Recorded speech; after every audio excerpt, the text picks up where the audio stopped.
Hello everyone. How are you all? Welcome to Avanti classes. My name is Manjeet Bhardwaj. I'm your chemistry lecturer. ठीक है, तो Parveen ma'am भाई अचानक से वो छुट्टी पर चले गए. That is why उनको लेनी थी रिवीजन क्लास और मैं होना चाहिए था डाउट क्लास में, लेकिन यहाँ पर फिर अचानक से रिवर्स हो गया system. That is why I am taking your revision class. ठीक है, तो चलिए अब क्लास स्टार्ट करते हैं बेटा. ओके, और किसी का कोई क्वेश्चन हो तो वो मुझे बोलकर बताइएगा. मैं एक बार क्लास को स्टार्ट कर रहा हूँ फिलहाल. फर्स्ट ऑफ ऑल सबसे पहला क्वेश्चन आपकी स्क्रीन के ऊपर भी देखिए क्या है. ठीक है बेटा, तो देखिए strength of the SS 2S 2S 2P 2P 2P 2S overlapping has the order. इसका ऑर्डर आपको बताना बेटा, स्ट्रेंथ का ऑर्डर.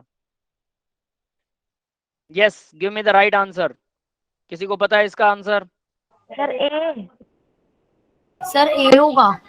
विद रीजनिंग देना होगा, विद रीजनिंग. सर क्योंकि जो एसएस बॉन्ड है वो हमारा सिग्मा बॉन्ड में आ गया और पीपी बॉन्ड भी सिग्मा बॉन्ड हो गया, तो इसलिए उनकी तो वैसे भी ज्यादा ओवरलैपिंग होती है, तो उनका स्ट्रेंथ भी ज्यादा.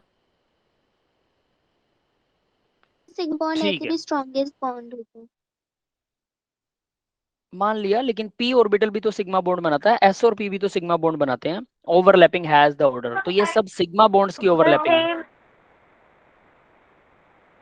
सुनिए, मैं इसको ओवरलैपिंग स्ट्रॉन्गर बॉन्ड बनाता है. सुनिए मैं बताता हूँ. अब जरा आंसर देखिएगा क्या है. आप लोगों ने जो भी आंसर सेलेक्ट किया very well and good. S orbital जो होता है वो इस तरह से ओवरलैपिंग करता है, एस और एस.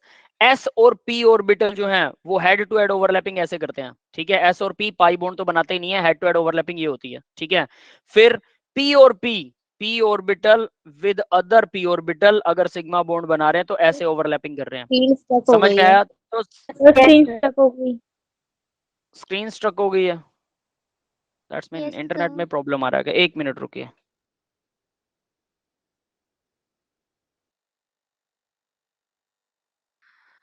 ठीक है, अभी चल रही है क्या बेटा? स्क्रीन आ रही है सबको? सर वहीं पे स्टक हो गई है. सर स्टक है वहीं पर है. स्क्रीन. ओके, रुकिए. अभी चेंज हुआ स्क्रीन में कुछ? Yes sir. ठीक है. तो ये देखिए, मैंने स्क्रीन के ऊपर 3 सिग्मा बॉन्ड बना रखे हैं. एस एस, ये है एस एस ओवरलैपिंग, ये है एस और पी ओवरलैपिंग, और ये पीपी ओवरलैपिंग है. ठीक है, तो तीनों सिग्मा बॉन्ड हैं. तीनों के अंदर अब आपको ऑर्डर बताना. अब जरा ध्यान से सोचिए, which will be the answer. A B C D 1 2 3 4 में से कौन सा आंसर होना चाहिए? Just give me the answer. Chat box में लिखिए बेटा. आवाज मैं आप लोगों का माइक ऑफ कर रहा हूँ, रुकिए. मुझे माइक ऑफ करना पड़ेगा. I have just off your mic, क्योंकि पीछे से बहुत सारा साउंड आ रहा है, आपके background noise. That is why अब हम चैट से ही बात करेंगे. ये रिवीजन क्लास है बेटा. यस जागृति बेटा, it is revision class B. Second होगा S S P S P P. सभी का आंसर डन हो गया है तो बताइए, उसके बाद में मैं आपको राइट आंसर बताता हूँ. सबसे पहले सबसे ज्यादा जो स्ट्रॉन्ग बॉन्ड होता है, ओवरलैपिंग होती है, वो एस एस की होती है, फिर एस पी की होती है, फिर पीपी की होती है. एस एस एस पी और पीपी. अब जरा देखिए कौन सा है S S S P and PP. है कोई? B, that is second option. B is the right option. S S S P या पी एस लगा लीजिए और पीपी, ये है आपका राइट आंसर. यस गाइज, ये सबको समझ में आ गया बेटा? क्लियर है कैसे हुआ ये? यस, ठीक है. ठीक है, अब देखिए मैं आप लोगों का माइक ऑन कर रहा हूं, लेकिन ध्यान देना है सबको. तभी बोले जब नेसेसरी हो. ठीक है, पीछे बैकग्राउंड नॉइस ना हो. जब मैं चुप हो जाऊं तब आप बोलिए, जब मैं आपसे पूछूं. ठीक है, तो वो थोड़ा सा ऑथेंटिकेट बना रहेगा हमारा आपस में कोऑर्डिनेशन. ठीक है, तो माइक अब आपका ऑन है, बट कीप क्वाइट. ध्यान से आराम से आगे बढ़ने दीजिए क्लास को. ठीक है, रीजन पूछा भाई एक स्टूडेंट ने. रीजन क्या है बेटा बताता हूं. देखो, एस एस ओवरलैपिंग सबसे ज्यादा होगी. दोनों गोल हैं, दोनों गोले आपस में सबसे ज्यादा पास आ सकते हैं. पी जो है, एस और पी की ओवरलैपिंग कम हो जाएगी, क्योंकि पी और एस की सिमेट्री सेम नहीं है. पी और P head to head overlapping करते हैं, तो उनका लोब जो होता है पतला होता है एज कंपेयर टू एस के. एस का लोब बड़ा है, मोटा है, तो मोटा आदमी एक दूसरे के पास आ रहे हैं, वो ज्यादा एरिया कवर करेंगे, पतले आदमी एक दूसरे के पास आ रहे हैं, कम एरिया ओवरलैप करेंगे, और पतला और मोटा मिल रहे हैं तो उनका एरिया भी एज कम्पेयर टू उन दोनों के मुकाबले कम होगा। That is why this is the reason behind this. ठीक है, तो अब आपको ये याद रखना है, वैसे भी ये उसके अंदर आ चुका है, कहीं ना कहीं आपके थ्योरी के अंदर आया हुआ है। नेक्स्ट देखो, पाई बॉन्ड इज फॉर्म्ड। अब ये बहुत इंटरेस्टिंग क्वेश्चन है, पाई बॉन्ड इज फॉर्म्ड किस चीज से बनता है? A B C D. Sir screen lag होगी। स्क्रीन लैग और फिर से आई थिंक सर आ आप गया। आ गई। ठीक है, ठीक है बेटा, मेरा इंटरनेट सही है, आई थिंक आप लोगों का इंटरनेट हो सकता है कहीं हल्का रह रहा हो। अभी ये बिल्कुल सही है। देखिए जरा, pi bond is formed by the overlapping of hybridized orbital, overlapping of ss orbital, over head on overlapping of pp orbital, by the pp collateral overlapping, head on overlapping of pp orbital. See, ज्यादातर बच्चे सी बोल रहे हैं, चलो सी का answer दिखाता हूं आप लोगों को। हेड ऑन ओवरलैपिंग क्या होती हेड है? ओवरलैपिंग तो सिग्मा बॉन्ड में होती है ना? हाँ बेटा हाँ, वेट वेट वेट, शांत रहिए, ये है हेड ऑन ओवरलैपिंग और ये सिग्मा बॉन्ड बनाता है, ये पी ऑर्बिटल है, ये भी पी ऑर्बिटल है, तो थर्ड ऑप्शन गलत है। सर दिख नहीं रहा है। थर्ड ऑप्शन गलत है, किसी को भी नहीं दिख रहा है? सर आप कुछ लिख रहे हो? नो सर नहीं दिख रहा। मैंने कुछ लिखा है, किसी को भी नजर नहीं आया क्या? तो आप लोग No, रिफ्रेश योरसेल्फ सर, आ बेटा, गया। रिफ्रेश। तो आप लोगों का इंटरनेट थोड़ा सा स्लो है आई थिंक। ठीक है, मेरे वाला स्लो नहीं है बेटा। ठीक है, तो देखिए भाई, यानी head to head overlapping PP के अंदर होती है तो वो सिग्मा बॉन्ड बनाता है। थर्ड ऑप्शन सही नहीं है। By overlapping of hybridised orbital, ये भी बिल्कुल गलत है। By overlapping of s s orbital, s s orbital हमेशा सिग्मा बॉन्ड बनाएगा। पहला, दूसरा, तीसरा, तीनों गलत है। Fourth is the right answer. 4 is the right answer. By collateral overlapping, ये कोलेटरल वर्ड का मतलब क्या होता है कि एक यहां पर पी ऑर्बिटल है और दूसरा और पी ऑर्बिटल ऐसे होता है, हम इसको ऐसे दिखाते हैं और इसको थोड़ा दूर से शो करते हैं, तो दूर से फिर ये दो लोब्स इसके हो गए, दो लोब इसके हो गए। ठीक है, और इनको दूर से ऐसे शो करते हैं, ये ओवरलैपिंग है, दैट इज ओवरलैपिंग। ये है पाई बॉन्ड। ये एक्चुअल में इनकी ओवरलैपिंग कुछ ऐसे होती है। चलो इसको थोड़ा सा साफ बनाते हैं। ठीक है, देखिए जरा इनकी ओवरलैपिंग करके दिखाते हैं। ये कुछ ऐसे होते हैं, पी ऑर्बिटल ऐसा होता है। ठीक है, यहां पर भी पी ऑर्बिटल है और ये भी पी ऑर्बिटल है, ये ऐसे होते हैं एक्चुअल में P orbital. Sideways overlapping बोलते हैं इसे, साइड वेज ओवरलैपिंग।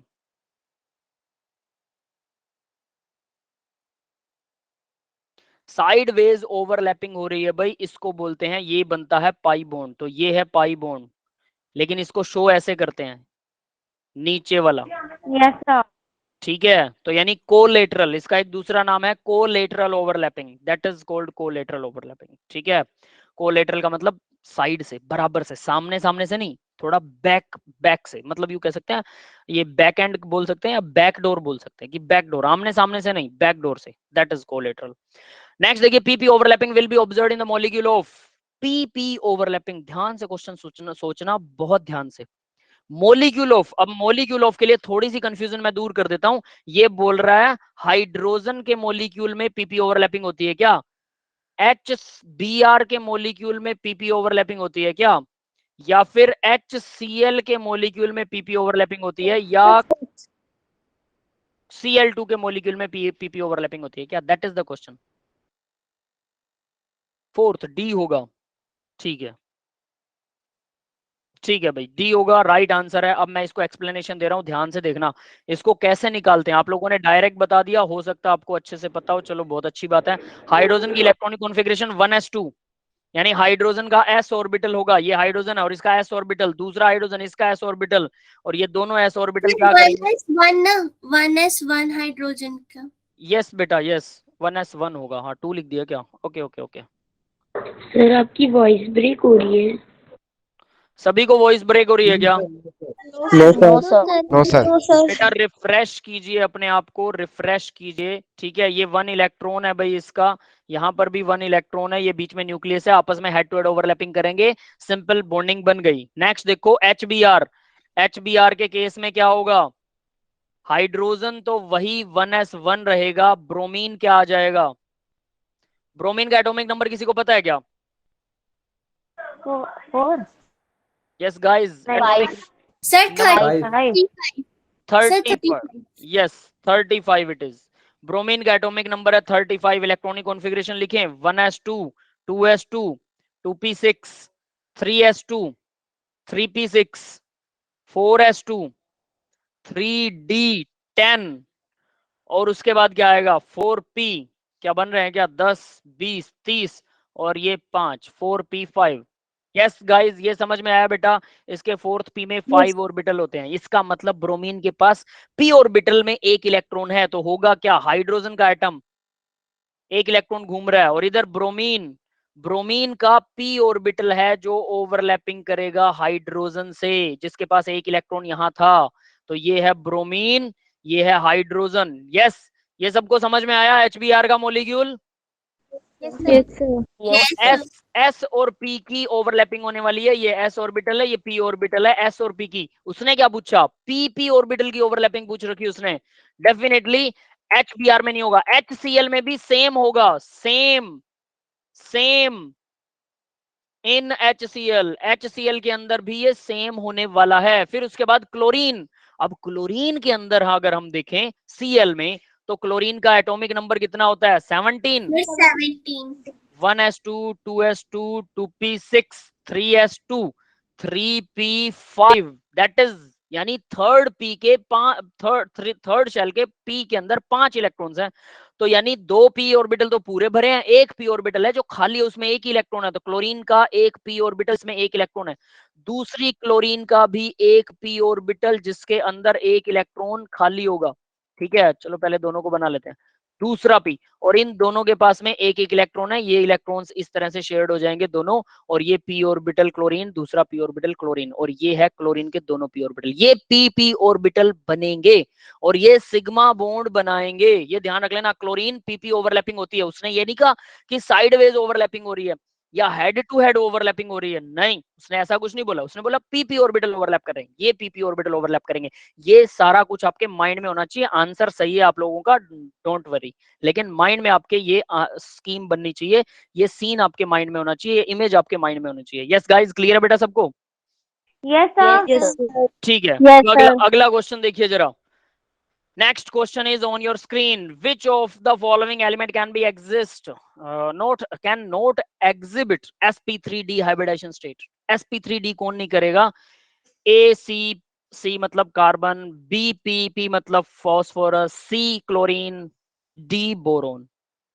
ठीक है, कौन सा orbital can not exhibit sp3d hybridisation? ये सर बताओ। Carbon and boron. कार्बन नहीं करेगा, कार्बन के पास 4 ही इलेक्ट्रॉन होते हैं, 4 ही बॉन्ड बना सकता है मैक्सिमम। कार्बन 4 से ज्यादा इलेक्ट्रॉन नहीं बनाएगा, पहली बात। ध्यान से कॉन्सेप्ट को भी समझिए, ठीक है? फिर आपका आंसर मैच करेंगे किसका सही है। कार्बन के पास 4 इलेक्ट्रॉन होते हैं, वैलेंस इलेक्ट्रॉन, 4 से ज्यादा नहीं होते हैं, खाली ऑर्बिटल भी नहीं होता। अब ये जो चीज बता रहा हूं ना, मे भी आप लोगों ने कहीं स्किप की होगी, ठीक है? मैंने ये चीज बोली थी, बहुत से बच्चे मेरे पास बाद में दूसरे ग्रुप के बच्चे आए थे, तो मेरा जो मेथड है, सभी टीचर्स का अपना अपना मेथड होता है, बट मैं जिस मेथड से पढ़ाता हूँ वहां पर हाइब्रिडाइजेशन के लिए कुछ ऐसा ही कॉन्सेप्ट यहाँ मैं अब आपको बताने वाला हूँ। थोड़ा नया होगा आपके लिए, ठीक है? डेफिनेटली हो सकता है कि आपको आता हो, मैं ये नहीं कह रहा कि नया हमेशा नया ही होगा, सबका अपना स्टाइल होता है, हो सकता है किसी का स्टाइल मुझसे मिलता हो, है ना? तो अब वो जो चीज सिखा रहा हूं ना, वो ध्यान से देखना कि यहाँ वो sp3 हाइब्रिडेशन। अब हाइब्रिडेशन का कॉन्सेप्ट यहाँ आपको क्लियर हो जाएगा। देखिए हाइब्रिडेशन कैसे होती है। कार्बन 1 एटॉमिक नंबर कितना होता है? 6 कार्बन का, 1s2 2s2 2p के अंदर 2 होते हैं, ठीक है? अब देखो, हमेशा कार्बन को की इलेक्ट्रॉनिक कॉन्फ़िगरेशन एक्साइटेड स्टेट के अंदर लिखेंगे, एक्साइटेड स्टेट में कार्बन की इलेक्ट्रॉनिक कॉन्फ़िगरेशन। तो याद रखना, ये जो सिस्टम है ना, सिर्फ सेकंड शेल, यहां मैं लिख देता हूं, लास्ट शेल है equal to second. Last shell ही बॉन्डिंग में पार्टिसिपेट करती है। किसके लिए? लास्ट शेल हमेशा बॉन्डिंग में पार्टिसिपेट करती है, उसी को वैलेंस शेल बोलते हैं। एस और पी ऑर्बिटल के लिए, डी ऑर्बिटल में लास्ट शेल और second last shell valence shell होती है। और एफ ऑर्बिटल्स के अंदर, एफ सब शेल के अंदर, एफ जो एलिमेंट्स हैं, एफ और सब शेल के एलिमेंट्स जो हैं, उनके अंदर लास्ट, सेकंड लास्ट और थर्ड लास्ट, तीनों। लास्ट तो लास्ट होती है, सेकंड लास्ट को पेनल्टीमेट बोलते हैं, थर्ड लास्ट को एंटी पेनल्टीमेट बोलते हैं। मतलब एफ ऑर्बिटल्स के जो एलिमेंट्स हैं उनमें 3 होती है valence shell, last shell, second last shell, third last shell. D orbital के जो एलिमेंट हैं उनमें 2 वैलेंस शेल होती हैं, लास्ट और सेकंड लास्ट। एस और पी में एक ही वैलेंस शेल होती है जो सबसे लास्ट होती है। ये एस और ये पी ऑर्बिटल का एलिमेंट है कार्बन, तो सबसे लास्ट वाली शेल ही वैलेंस शेल होगी। वैलेंस शेल मतलब जो बॉन्डिंग में पार्टिसिपेट करेंगे, सिर्फ वैलेंस शेल करेगी। और वैलेंस शेल में क्या होता है, शेल में तो इलेक्ट्रॉन होते हैं, तो वैलेंस शेल के इलेक्ट्रॉन पार्टिसिपेट करेंगे ओनली लास्ट शेल वाले। ये दिमाग में घुसा लेना, ये जो मैंने अभी लाइन बोली है, यहाँ मैं हर एलिमेंट के लिए लिखने वाला हूँ इसको, ठीक है। मैं इसको थोड़ा सा एक्सप्लेन कर रहा हूँ ब्रॉड लेवल पर, ताकि आपकी हाइब्रिडेशन क्लियर हो जाए। कल के टेस्ट में जिन्हें हाइब्रिडेशन नहीं आती है उनको हाइब्रिडेशन अच्छे तरीके से आ जाए, और जिनको आती है ऑलरेडी उनकी प्रैक्टिस हो जाएगी कि आपको आंसर हमेशा इसी फॉर्म में निकालना है। याद रख लेना, जैसे मैं यहाँ बता रहा हूँ, बहुत आसानी से कोऑर्डिनेशन केमिस्ट्री आएगी +2 के अंदर।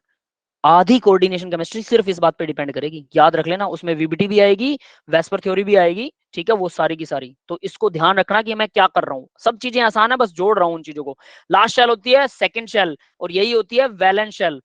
तो सेकंड शेल वैलेंस है, तो सेकंड शेल में जो इलेक्ट्रॉन है वो ये मैंने बॉक्स कर रखे हैं, तो यानी 2s2 और 2p। मैं इसको 2p को एक्सपेंड करूंगा, 2px 2py 2pz, सिर्फ लास्ट शेल को एक्सपेंड किया है। तो अब देखिए जरा क्या होने वाला है। लास्ट शेल का इलेक्ट्रॉन, याद रखना कि जो इलेक्ट्रॉन्स हैं, अब ये चीज ध्यान देना, ये भी नई चीज होगी शायद आपके लिए, इलेक्ट्रॉन अपनी शेल क्रॉस नहीं करता। अगर कोई इलेक्ट्रॉन सेकंड शेल में तो सेकंड में रहेगा, हो सकता है वो सेकंड शेल के सब शेल्स बदल ले, एस सब शेल से पी सब शेल में चला जाए, पी से डी में चला जाए। कार्बन में क्या डी सब शेल होती है क्या, बताइए जरा। No sir. नहीं होती, क्यों? क्योंकि सेकंड वाले में डी आता ही नहीं है, इसलिए कार्बन में डी सब शेल नहीं है। तो डी यानी अब इस 2p के बाद कौन सी शेल शुरू होती है, 2p के बाद शुरू होती है 3s। इलेक्ट्रॉन थर्ड शेल में नहीं जाएगा, किसी कीमत पर भी नहीं जाएगा। जब डी और एफ ब्लॉक की बात करेंगे ना, वहां ट्रांसफर हो सकता है, क्योंकि उसमें लास्ट शेल वैलेंस शेल सिर्फ लास्ट नहीं होती, लास्ट भी होती है, तो वहां कुछ ट्रांसफरिंग हम कर सकते हैं, कुछ कुछ, लेकिन यहाँ पॉसिबल ही नहीं है। शेल का नंबर नहीं बदलना चाहिए, सीधी बात। सेकंड शेल से थर्ड शेल मतलब ही नहीं है वो चेंज हो जाए, यानी इलेक्ट्रॉन थर्ड शेल में नहीं जाएगा। बट इस सेकंड शेल के सारे इलेक्ट्रॉन सभी सब शेल्स में घूम सकते हैं, सभी में। इसी वजह से इसकी वैलेंसी क्या बनती है, 4 बनती है। अगर आप ध्यान देखेंगे, मतलब थर्ड शेल में ये इलेक्ट्रॉन नहीं जाने वाला, ठीक है, तो थर्ड शेल में इलेक्ट्रॉन नहीं जा रहा, तो वैलेंसी देखिए कितनी बनेगी इसका। ये 2 इलेक्ट्रॉन थे पी में, मैंने दोनों लगा दिए, क्लियर है। पी में 2 थे, देखिए दोनों इलेक्ट्रॉन लगा दिए मैंने, कहीं पे भी लगा सकते हैं, आपकी मर्जी है, कोई दिक्कत नहीं है। एस में 2 थे, मैंने 1 लगाया, और 1 इलेक्ट्रॉन पी में जा सकता है। अब आप कहें सर इतनी दूर जाएगा, अरे ये लिखा हुआ दूर है ना बेटा, पी सेल तो पी शेल होती है, वो तो एस के जस्ट बाद होगी, है ना। लिखा मतलब वो लिखते लिखते स्पेलिंग की वजह से वो दूर हो गया, उसको दूर मत समझिए। एक बात तो ये होगी, यानी ये शेल में कहीं पर भी जा सकता है। यही जाना जो है ना इसका, एक सेल से दूसरी शेल में, यही इसकी वैलेंसी आपको निकालनी आती है, डोंट वरी, है ना। लेकिन यहां से वैलेंसी चेक कीजिए कि 4 वैलेंसी कैसे हो गई। वो जो 2 इलेक्ट्रॉन थे ना, 2s में 2 थे, उसका 1 इलेक्ट्रॉन हायर में चला गया, जिसकी वजह से अब कार्बन में 4 वैलेंसी होगी। लास्ट शेल है, सेकंड है, उसके सारे ऑर्बिटल्स को एक्सपेंड कीजिए, और फिर आप किसी भी इलेक्ट्रॉन को कहीं पे भी भेज सकते हैं, तो हर शेल में 1-1 इलेक्ट्रॉन आ जाए, वैसी अरेंजमेंट कीजिए, हर सेल में 1 आ जाए। यहाँ हो रही है, 4 के 4 आ गए। नेक्स्ट एलिमेंट करवाऊंगा और बेटर आएगा। तो इसके साथ में सीधे सीधे 4 हाइड्रोजन जुड़ सकते हैं, क्योंकि हाइड्रोजन के पास में भी 1 इलेक्ट्रॉन होता है अपना, और 1 ये शेयर कर लेगा किसका, कार्बन का, और इस तरह से 4 हाइड्रोजन जुड़ सकते हैं। अब इसकी हाइब्रिडेशन देखो कैसे निकलेगी बेटा, सीधा हाइब्रिडेशन निकल रही है। एस का 1 ऑर्बिटल है, पी के 3 ऑर्बिटल है, हाइड्रोजन 4 जुड़ रहे हैं। सेंट्रल एटम की हाइब्रिडेशन निकालनी होती है, याद रखना। आप साइड वाले की भी निकाल सकते हो, हाइड्रोजन में 1 ही इलेक्ट्रॉन है, 1 ही शेल है, काम खत्म। अकेली एस हाइब्रिडेशन होने की जरूरत ही नहीं होती, एस अकेला हाइब्रिड नहीं बन सकता। लेकिन कार्बन में 4 थे, 1 एस का 3 पी के, 4 ऑर्बिटल हाइब्रिडाइज हो गए, चारों ऑर्बिटल sp3, एस का 1 पी के 3, that is the hybridisation of carbon. Yes guys, clear है, समझ में आ गया सबको? Yes. ठीक है। तो अब यहाँ देखिए, उसने क्वेश्चन जो पूछा था ना, sp3 हाइब्रिडेशन कर सकता है क्या, डी तो है ही नहीं कार्बन में, पॉसिबल ही नहीं है, बात ही खत्म। ठीक है, आगे वाला देखते हैं अब जरा। एक नेक्स्ट पेज निकाल रहा हूँ। फास्फोरस, फास्फोरस का एटॉमिक नंबर कितना होता है, पता है सबको? 15 है। 1s2, 2s2, 2p6, 3s2, 3p, कितने आएंगे भाई, 10 2 12, और 3 15, ठीक है। अब मुझे बताइए लास्ट शेल, एक्साइटेड स्टेट लिखेंगे जब इसकी, तो मुझे बताइए लास्ट शेल, पहले तो इसमें ये बताइए लास्ट शेल कौन सी है? 3p 3p नहीं है, पूरी थर्ड शेल। Yes, sir. सुनो 3s, बेटा, 3p3. सुनो 3s3p हाँ, 2p पूरी थर्ड शेल। 3s3p का भी नाम नहीं लेना, नो नो नो।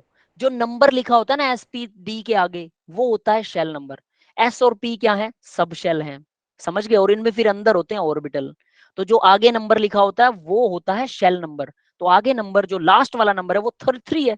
तो लास्ट शेल कौन सी है? Third shell. Not 3s, not 3p, that is third shell. It is third shell. समझ में आ गया भाई? Yes, sir.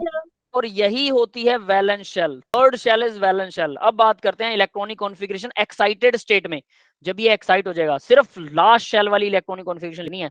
3s अभी मैं इसको खाली छोड़ रहा हूं क्योंकि इसका एक इलेक्ट्रॉन हायर ऑर्बिटल में भेजना पड़ सकता है। 3p, 3px, 3py और 3pz। अब एक और इंटरेस्टिंग चीज इसमें ऐड कर रहा हूं, पीछे वाला याद हो गया होगा, तो ये वाला अब इसमें एक और इंटरेस्टिंग चीज ऐड करते हैं। क्या है? जो जेड एक्सिस होती है ना, जेड एक्सिस, उसको इंटरन्यूक्लियर एक्सिस बांधते हैं। इंटरन्यूक्लियर एक्सिस का मतलब, अगर 3 ऑर्बिटल हैं, px, py, pz, तीनों में से अगर कोई बॉन्ड बनाएगा, कोई एक ऑर्बिटल बॉन्ड बना लेता, 2 ऑर्बिटल खाली रह जाते हैं। तो हमने ये मान लिया है अपने मन से, तीनों ऑर्बिटल की एनर्जी सेम है, तीनों ऑर्बिटल की सिर्फ एक्सिस अलग अलग है। एक्सिस कौन डिफाइन करता है? हम खुद। मैंने इसको x मान लिया, इसको y मान लिया, इधर वाली को z मान लिया, मेरी मर्जी। मैं इधर वाली को x मान सकता हूँ, ऊपर वाली को y मान सकता हूँ, इधर वाली को z मान सकता हूँ, मेरी मर्जी। तो हम किसी भी एक्सिस को x y z मान सकते हैं, नो डाउट। बट हम ये मान लिया हमने कि जो पहला बॉन्ड बनेगा ना, पहला, वो z एक्सिस ही बनाएगी। इसका मतलब इंटर न्यूक्लियर एक्सिस, 2 न्यूक्लियस के बीच में जो एक्सिस होती है उसको इंटर न्यूक्लियर एक्सिस बोलते हैं, और z को इंटर न्यूक्लियर एक्सिस माना जाता है। तो 3p, 3px, 3py, 3pz में जब भी पहला बॉन्ड बनाना पड़े तो पहले जेड बनाएगा, जबकि हम लिखते सबसे लास्ट में है जेड को, बट बॉन्ड पहला जेड बनाएगा, याद रख लेना। मैं भी हो सकता है उसको ना लिखूं ताकि आपको समझ आए, आप ज्यादा कंफ्यूज ना हो कि एक्स के साथ पहला बॉन्ड बना दूं। मैं हो सकता है मैं ऐसा करूंगा, और मैं डेफिनेटली ऐसा करूंगा ताकि आपको समझ रहा है, ठीक है। लेकिन जेड होती है इंटरन्यूक्लियर एक्सिस, इसको दिमाग में रखना। बार बार मैं इसको रिपीट करता रहूंगा कि जेड इंटरन्यूक्लियर एक्सिस है, आपके माइंड में आ जाएगा। बट पहला बॉन्ड हम कन्वीनियंस के लिए, आपके कन्वीनियंस के लिए कि आपको समझ में आए, हम उसको पहले बॉन्ड को वही मतलब एक्स के साथ ही जोड़ेंगे, ठीक है। क्लियर है ना? तो अब देखिए, अब इसमें थे 2 इलेक्ट्रॉन, ठीक है। मैं इसका कलर बदलता हूं। इसमें थे 2 इलेक्ट्रॉन, इसमें एक, इसमें एक, इसमें एक, 3 इलेक्ट्रॉन थे। तो ये तो अब एक इलेक्ट्रॉन यहां भेजूंगा, कोई फायदा ही नहीं है, बॉन्ड तो 3 ही बन सकते हैं। तो फास्फोरस 3 बॉन्ड बना सकता है। यस भाई, क्लियर है? pH3 का मॉलिक्यूल। अब देखो लोन पेयर क्या बला होती है। अब बात करेंगे लोन पेयर की। जो बच गया ना लास्ट शेल में, जो पेयर्ड इलेक्ट्रॉन बच गया, बॉन्ड क्यों बनाता है एटम? बॉन्ड एटम इसलिए बनाता है ताकि उसके सारी शेल्स में, सारी सब शेल में, सारे ऑर्बिटल में 2-2 इलेक्ट्रॉन, सब ऑर्बिटल में 2 इलेक्ट्रॉन भरे हो, सारी शेल और सब शेल भरे हो, पूरे भरे। तो वो 2 इलेक्ट्रॉन चाहता था। पी में 3 इलेक्ट्रॉन थे, एक एक इलेक्ट्रॉन था तीनों में, 3 H जुड़ गए, हाइड्रोजन का एक एक इलेक्ट्रॉन फोस्फोरस को भी मिल गया।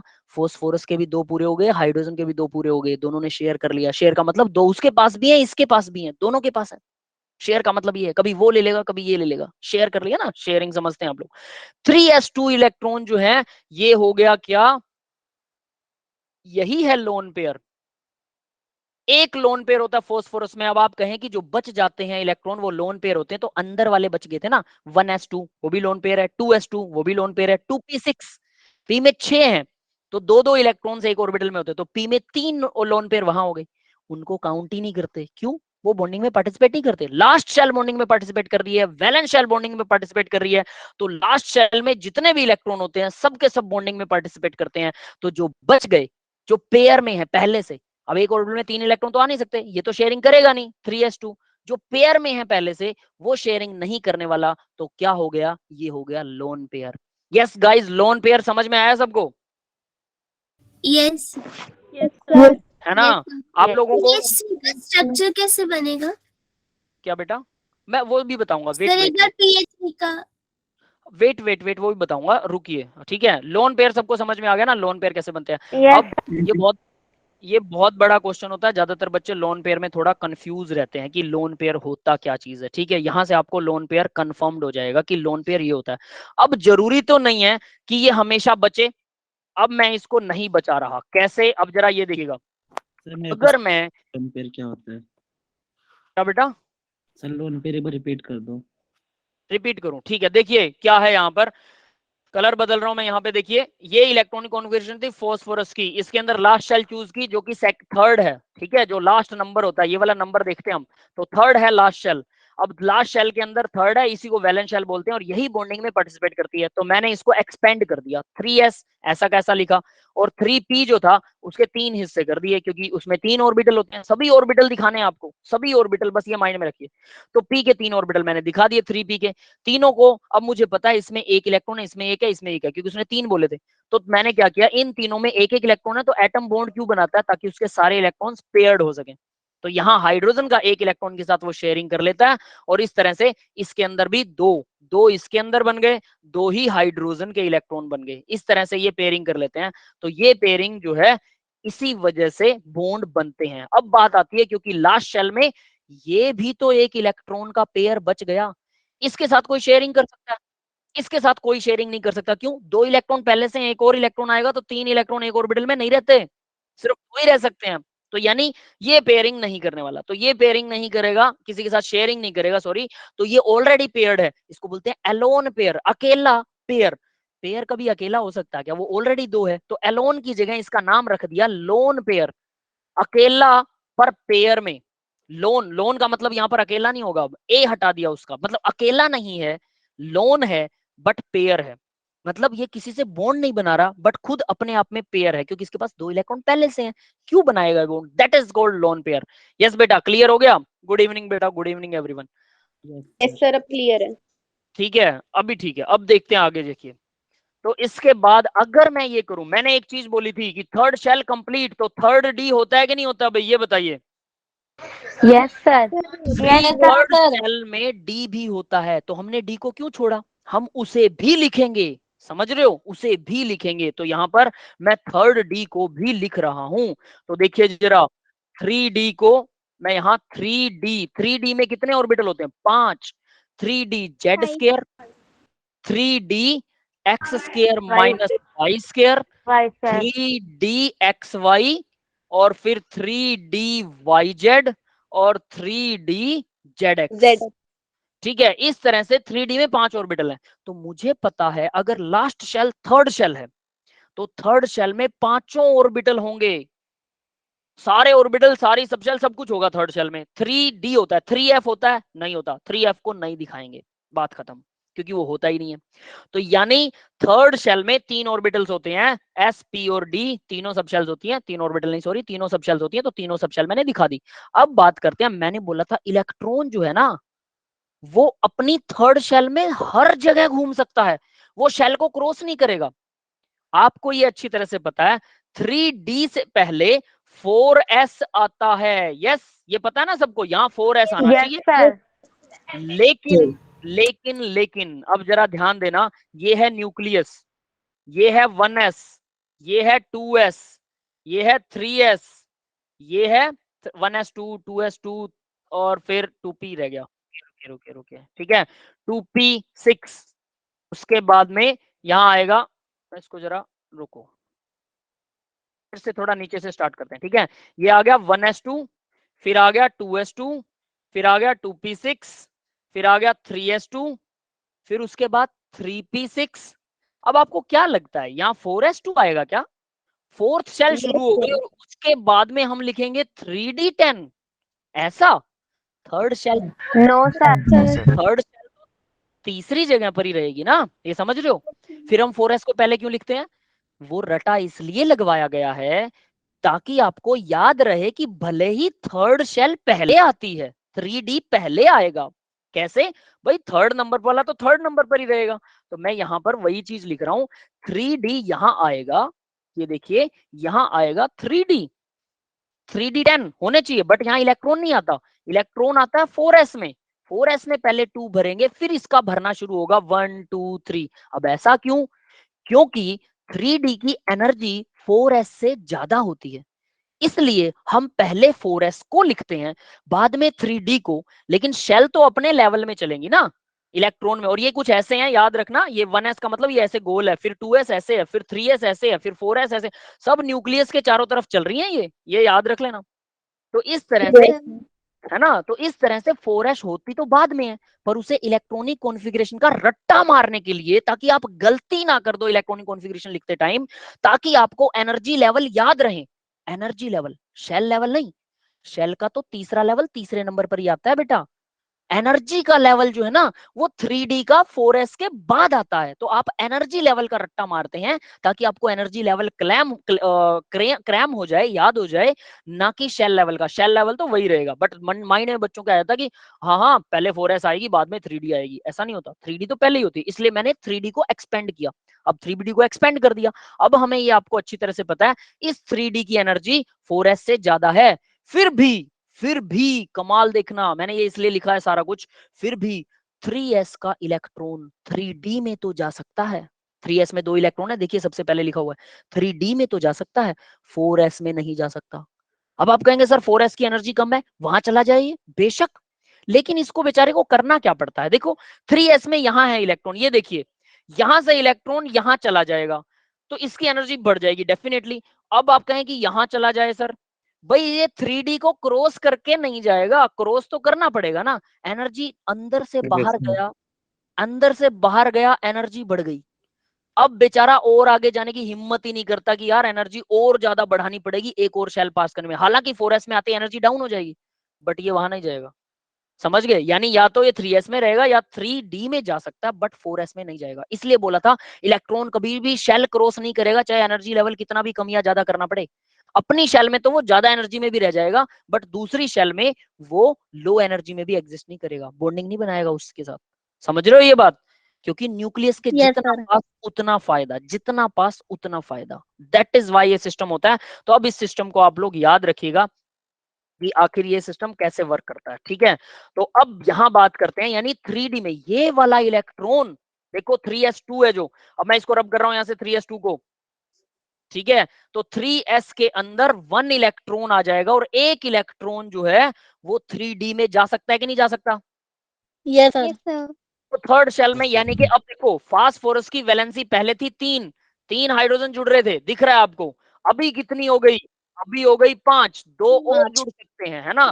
तो यहाँ 2 हाइड्रोजन और जोड़ देते हैं तो टोटल एनर्जी यानी इसकी वैलेंसी 5 हो गई। तो अब आपने जो चीज देखी है ना कि फास्फोरस जो है, वो आपने ये चीज देखी होगी कि फास्फोरस कभी तो 3 PH3 का मॉलिक्यूल भी बनता है और PCl5 भी बनता है, PCl5 का भी यानी बनता है। फास्फोरस 5 वैलेंसी दिखा रहा है और यहाँ फास्फोरस 3 वैलेंसी दिखा रहा है। उसका रीजन समझ आ गया होगा कि उसका लोन पेयर, ये जो लोन पेयर बना था ये हाइयर, अगर इसको खाली ऑर्बिटल मिलता है तो ये यहाँ जा सकता है। यस, ये सबको कंफर्म हो गया?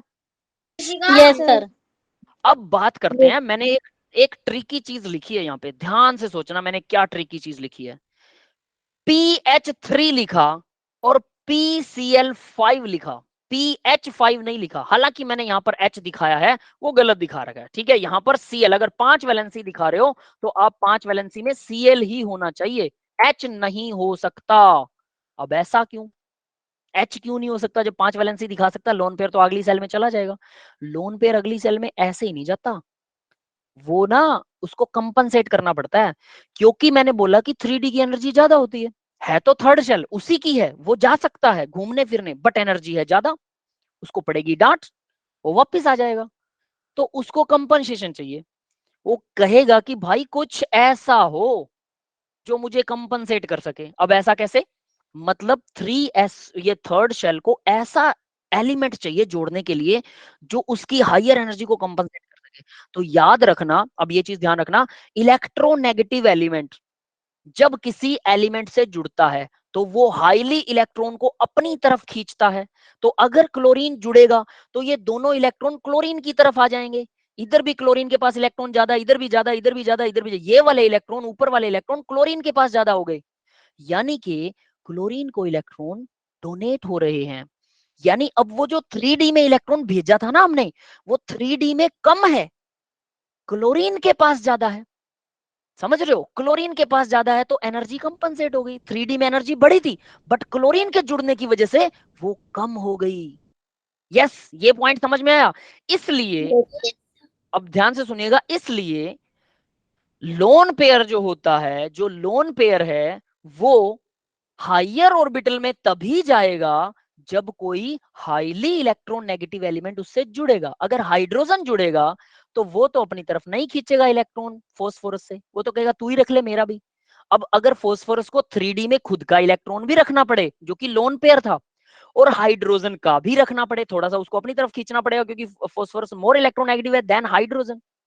तो इसका मतलब फॉस्फोरस के पास क्या होगा, नेगेटिव चार्ज आ जाएगा और डी ऑर्बिटल में इलेक्ट्रॉन आ रहा है। अब वो कहेगा भाई हाथ जोड़ता हूं, मेरे को मेरे इलेक्ट्रॉन पे रहने दे, 3 ही जोड़ सकता हूं, मेरे पास 3 वैलेंसी है, मैं अपना चौथा इलेक्ट्रॉन 3s वाला इलेक्ट्रॉन 3D में नहीं लेके जाऊंगा क्योंकि तू तो मेरे ही सिर पे आ गया, मेरे ही ऊपर ही कंधा रख दिया तूने तो। इस वजह से फॉस्फोरस हाइड्रोजन के साथ 5 बॉन्ड नहीं बना सकता, pH5 इज नॉट पॉसिबल। इसका रीजन आपको डीपली समझ में आ गया होगा, +2 के अंदर ये क्वेश्चन भी आएगा कि pH5 पॉसिबल क्यों नहीं है। ठीक है, वो लेस इलेक्ट्रोनेगेटिव होता है हाइड्रोजन, तो वो उसकी एनर्जी को कंपनसेट नहीं कर पाता। ज्यादातर बच्चों को इसका आंसर नहीं पता होता, बस वो रट्टा मार लेते हैं ये पॉसिबल है ये नहीं है, ये पॉसिबल है ये नहीं है, ऐसा करते हैं। बट इसका एक्चुअल रीजन ये है।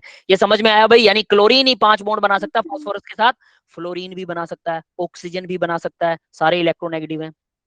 इलेक्ट्रोनेगेटिव एलिमेंट लोन पेयर को हायर ऑर्बिटल में भेज सकता है। पहली बात कंडीशन क्या है, हायर ऑर्बिटल खाली होना चाहिए, ये 3D खाली है तो लोन पेयर जंप कर सकता है। ये बात समझ में आ रही है?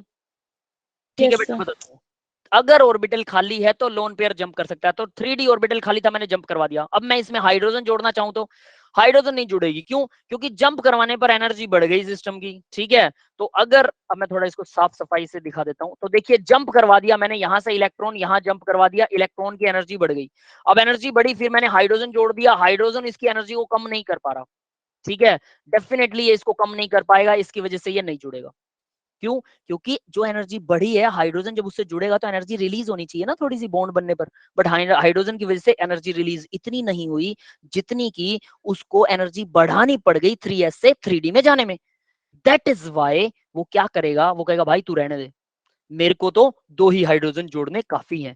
ठीक है, तो वो क्या करने वाला है ये देखिए, वो कहेगा तू तो रहने ही दे, तो यहां से सिर्फ 2 ही हाइड्रोजन 3 ही हाइड्रोजन जुड़ेंगे और ये अपना ऑर्बिटल जो है वापस छीन लेगा, यहां से एक इलेक्ट्रॉन वापस यहाँ 3s में 2 आ जाएंगे। अगर हाइड्रोजन जुड़ रहा है तो यहाँ 2 ही इलेक्ट्रॉन रहने वाले और ये लोन पेयर का काम करेगा।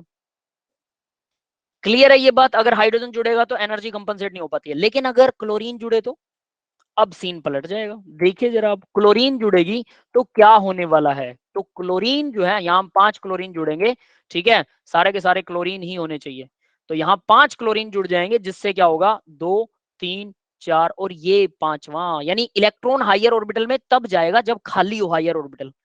सेम शेल का हायर ऑर्बिटल खाली होना चाहिए, है खाली 3D में तो 5 खाली है तो जा सकता है। चला तो गया, एनर्जी बढ़ गई। आपको पता है 3D की एनर्जी ज्यादा होती है, 3p की एनर्जी भी 3s से ज्यादा होती है, ये भी याद रख लेना। बट p और s तो भाई भाई से होते हैं, वो इतना डिफरेंस नहीं पड़ता, तो वहां छोटे वाले एलिमेंट भी जुड़ जाते हैं, हाइड्रोजन जैसे भी हायर में जाके जुड़ सकते हैं। ठीक है, कुछ एक केसेस में, सब में नहीं। जब आप धीरे धीरे एग्जाम्पल करेंगे, सब एग्जाम्पल को ऐसे करेंगे तो आपको समझ में आने लग जाएगा कि कौन सा जाएगा कौन सा नहीं। ठीक है, बट क्लोरीन क्या करता है, क्लोरीन जब जुड़ता है हाई लेवल की एनर्जी डोनेट करता है और रिलीज करता है, क्योंकि क्लोरीन जुड़ेगा तो दोनों इलेक्ट्रॉन को अपनी तरफ खींचेगा। जो 3D वाला इलेक्ट्रॉन है, अब ये वाला इलेक्ट्रॉन अब क्लोरीन के पास ज्यादा है, तो इसका मतलब यहाँ इलेक्ट्रॉन गया, इसकी एनर्जी बढ़ी, यहाँ इलेक्ट्रॉन गया, इसकी एनर्जी बढ़ी, बट क्लोरीन जब आया तो इसने दोनों इलेक्ट्रॉन अपनी तरफ खींच लिए, दोनों इलेक्ट्रॉन्स को अपनी तरफ खींच लिया, जिससे इसकी एनर्जी कम हो गई और क्लोरीन ने बहुत सारी एनर्जी डोनेट कर दी, बॉन्ड बना उससे भी एनर्जी कम हुई और अपनी तरफ खींचा उससे भी एनर्जी कम होगी, डबल फायदा। इसलिए 5 क्लोरीन जोड़े जा सकते हैं। PCl5 एग्जिस्ट करता है, pH5 एग्जिस्ट नहीं करता, pH3 करेगा। pH अगर 3 करेगा तो क्या होगा, इसके पास क्या होगा, एक लोन पेयर होगा। PCl5 करेगा, इसके पास कोई लोन पेयर नहीं होगा, क्योंकि लोन पेयर है ही नहीं, आप देख सकते हैं सामने बेटा।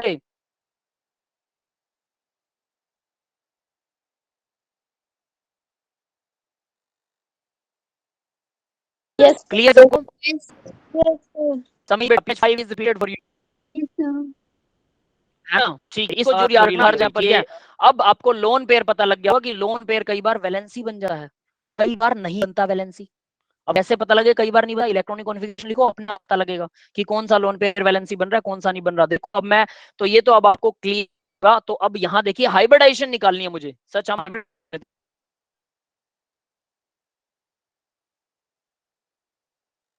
है ना। तो कोई बता सकता है हाइब्रिडेशन 3 है, ये एस का है, ये दिखाएगा कि नहीं एसपी सर आपकी वॉइस ब्रेक हो यस सर वॉइस ब्रेक हो रही है। ओके बेटा, okay, let me check this. Sir अभी अभी ठीक आ है। रही है, ठीक है, हाँ अभी ठीक है, आई थिंक, है ना। Yes, देखिए sir. मैं जो कह रहा था कि हमें क्या ढूंढना था, sp3d हाइब्रिडेशन ढूंढनी थी। तो sp3d बना सकता है ना, ये फोस्फोरस बना सकता है sp3d क्लोरीन के पास, क्लोरीन के साथ, है ना। तो आपको अब आपको ये देखना है कि ये 3 बॉन्ड भी बना सकता है, 5 भी बना सकता है। तो 3 में हाइब्रिडेशन चेक करें तो अब ये देखो जरा, अगर मैं इसकी 3 में हाइब्रिडेशन चेक करता हूँ फोस्फोरस की, तो यानी यहाँ पर क्या होगा, मैं इसकी दोबारा से इलेक्ट्रॉनिक कॉन्फ़िगरेशन लिख रहा हूँ। 3s में 2 है, 3px1, 3py1 और 3pz इसमें 1, और ये यहाँ 3 हाइड्रोजन को जोड़ ले। अब इसकी हाइब्रिडेशन क्या होगी भाई, ये हो गया लोन पेयर। याद रखना लोन पेयर, हाँ lone pair will take part in hybridisation. Lone pair hybridisation में पार्टिसिपेट करता है, खाली ऑर्बिटल नहीं करता, सिंगल इलेक्ट्रॉन नहीं करता। लेकिन 2 इलेक्ट्रॉन हो, लोन पेयर में 2 इलेक्ट्रॉन होते हैं, हाइब्रिडेशन में पार्टिसिपेट करते हैं। तो इसकी हाइब्रिडेशन क्या होगी, sp2 नहीं होगी बेटा, sp3, s का 1, p के 3, sp3, यानी फोस्फोरस sp3 भी दिखाता है और sp3d1 भी दिखाता है, दोनों दिखाता है। तो आपको दोनों चेक करने हैं, हमने दोनों चेक कर लिए, यानी ये sp3d1 शो करेगा। तो यानी एक तो हो गया फोस्फोरस हमारा आंसर, ये तो है पक्का। तो बी देखो किस किस में ऑप्शन में, एक तो ये है बी और एक ये है बी। तो बी के साथ सी लगा हुआ है, कार्बन नहीं, सी तो क्लोरीन है, सॉरी, ठीक है, बी के साथ सी लगा हुआ है क्लोरीन, तो क्लोरीन करता है। बी के साथ डी लगा बोरोन, बोरोन की हाइब्रिडेशन नहीं हो सकती, हो ही नहीं सकती बोरोन की, यानी कि बी के साथ सी, थर्ड वाला आंसर होना चाहिए सही। पर हम सबको क्लियर करेंगे कैसे, ये इतना सबको समझ में आ गया ना। Yes sir. अब देखिए जरा, यस सर। ओके बेटा, ओके। अब देखिए जरा, मैं इसको थोड़ा सा यहाँ से रब कर रहा हूँ, और यहाँ इसकी हाइब्रिडेशन sp3d, ठीक है, डी का 1 है। अब देखिए इसी की हाइब्रिडेशन फिर से एक और दिखा रहा हूं मैं, इसी को फोस्फोरस को यहाँ कंप्लीट करूंगा ताकि आपके नोट्स में वो आ जाए। 3s में 2, 3px, 3py और 3pz, इसके अंदर 1 1 है, और यहां हम जोड़ेंगे हाइड्रोजन, ठीक है, ये हाइड्रोजन है, और ये है लोन पेयर। लोन पेयर को अलग कलर से शो करता हूं, ये है lone pair. Lone pair hybridisation में पार्टिसिपेट करता है, तो इसकी हाइब्रिडेशन क्या होने वाली है, अगर मैं इसकी हाइब्रिडेशन लिखूं तो ये है s की हाइब्रिडेशन, हाइब्रिडेशन s की, p के 3 है, p के 3, तो टोटल क्या हो गया, sp3 हाइब्रिडेशन हो जाएगी इसकी, और इसकी हाइब्रिडेशन कितनी हो रही है, sp3d1, दोनों तरह की, दोनों की दोनों फोस्फोरस की ही हाइब्रिडेशन है, याद रख लेना। अब आगे एक और पेज ऐड कर रहा हूं, इसी में नाइट्रोजन का एग्जांपल दे रहा हूं, ये भी बहुत इंपॉर्टेंट एग्जांपल है। नाइट्रोजन का एटॉमिक नंबर कितना है, 7, 1s2, 2s2, 2p के अंदर कितने होंगे, 4 और 3 7, हो गया।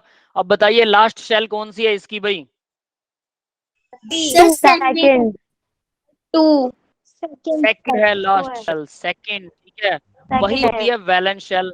तो हम यस बेटा इसको एक्साइटेड स्टेट में लिखेंगे, तो सिर्फ सेकंड शेल को एक्साइटेड स्टेट में लिखेंगे, सेकंड s और सेकंड p को एक्सपेंड कीजिए, s एक्सपेंड हो नहीं सकता, p हो सकता है, px, py और pz, 2p। याद रखना z वाला पहले बॉन्ड बनता है ना, इंटरन्यूक्लियर एक्सिस होता है z, हालांकि हम किसी का भी दिखा सकते हैं, बट हमने मान लिया है कि z वाला ही पहले बॉन्ड बनाएगा।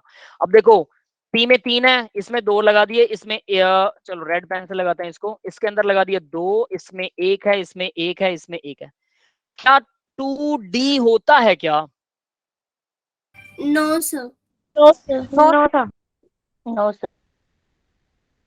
2d ऑर्बिटल होता है नहीं होता, तो ये यहाँ पे बंद हो गया, इसका मतलब इसके बाद आएगा 3s। क्या इलेक्ट्रॉन 3s में जा सकता है क्या, अपनी शेल को क्रॉस करेगा इलेक्ट्रॉन, नहीं करेगा, No, ठीक है, sir. तो इसका मतलब 3s को हम नहीं लिखने वाले भाई, ये तो क्रॉस कर ही नहीं सकता। तो क्या होगा, ये बेचारा नाइट्रोजन 3 ही बॉन्ड बना सकता है, किसी के साथ भी 3 ही बनाएगा, है ना, फिर चाहे हाइड्रोजन को ले लो। और ये क्या हो गया, ये बन गया लोन पेयर। ठीक है, तो लोन पेयर जो है वो s है, इसका मतलब s का 1 और ये p के 3 है, p के 3 ऑर्बिटल है, और ये क्या है, ये s है, s में एक लोन पेयर है। तो हाइब्रिडाइजेशन क्या बनेगी इसकी, sp3। SP3 ठीक है, तो इसकी Yes, sir. हाइब्रिडाइजेशन हो गई sp3, s का 1 p के 3। s का हमेशा एक ही रहेगा, s के कभी दो नहीं हो सकते, s एक ही ऑर्बिटल होता है, ऑब्वियस है, सबको पता है। p में 3 होते हैं, d में 5, दैट इज इट।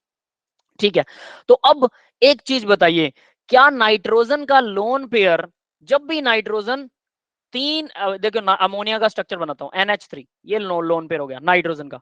तो जब भी नाइट्रोजन 3 बॉन्ड बनाएगा, हमेशा लोन पेयर रहेगा, एक लोन पेयर रहेगा। ठीक है, फोस्फोरस 3 बॉन्ड बनाता है, पूरी नाइट्रोजन फैमिली को चेक करो। Yes, sir. Nitrogen, phosphorus, arsenic, antimony, bismuth. ठीक है, ये सारे नाइट्रोजन फैमिली है। ठीक है, मैं लिख देता हूं, चलो, nitrogen, phosphorus, arsenic, antimony, bismuth,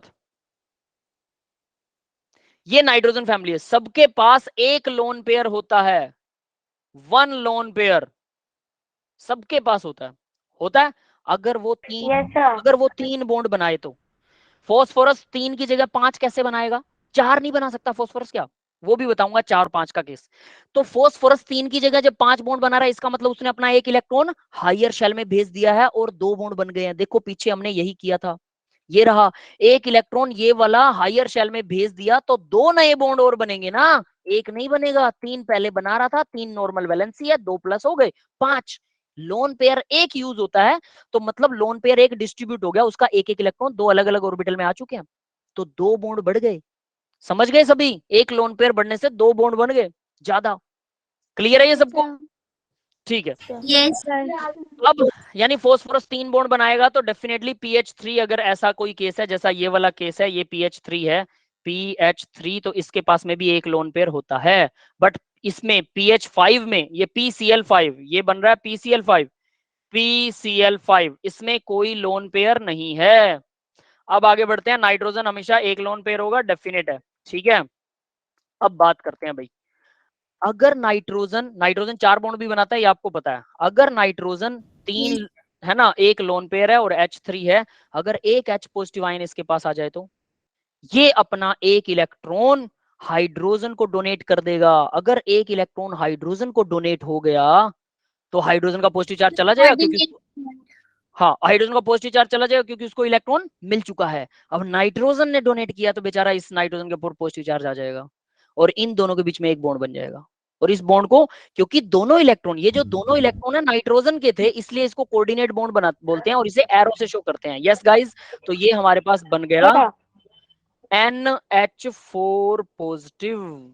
अब अगर नाइट्रोजन कभी भी 4 बॉन्ड बनाता है, तो वो पॉजिटिव चार्ज अटेन करेगा। ये रट्टा मार लेना अच्छी तरह से, बहुत इंपॉर्टेंट वाला काम चल रहा है, याद रख लेना, हमेशा काम आएगा, हमेशा। क्लियर है सबको? क्लियर है बेटा? Yes, sir. रिपीट करना भी जो बोलता। बताता हूँ, सुनिए। नाइट्रोजन ने क्या किया, नाइट्रोजन के पास एक लोन पेयर था, मैं फिर से बना देता हूँ, देखो नाइट्रोजन के पास एक लोन पेयर था NH3, 3 डायग्राम देखो, यहाँ पे भी वही दिखा रखा है मैंने कि एक लोन पेयर ऊपर आपको एक लोन पेयर दिख रहा होगा और 3 बॉन्ड नाइट्रोजन ने बना रखे हैं। मैंने ये NH3 का मॉलिक्यूल ही बनाया, ये वाला NH3 का मॉलिक्यूल ही है जिसके पास में एक लोन पेयर है और 3 हाइड्रोजन के बॉन्ड है।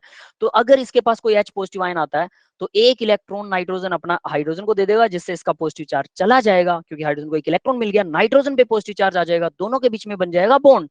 अब ये जो दोनों इलेक्ट्रॉन है, ये पहले नाइट्रोजन के ही थे ना दोनों, तो हम इसको ऐसे एरो से शो करेंगे कि नाइट्रोजन ने दिया, किसको दिया, हाइड्रोजन को दिया, इसको बोलते हैं coordinate bond. Yes guys, clear है बेटा ये सबको? सर लेकिन एक तो हाइड्रोजन देगा ना इलेक्ट्रॉन, तो वो कोवैलेंट नहीं हो जाएगा?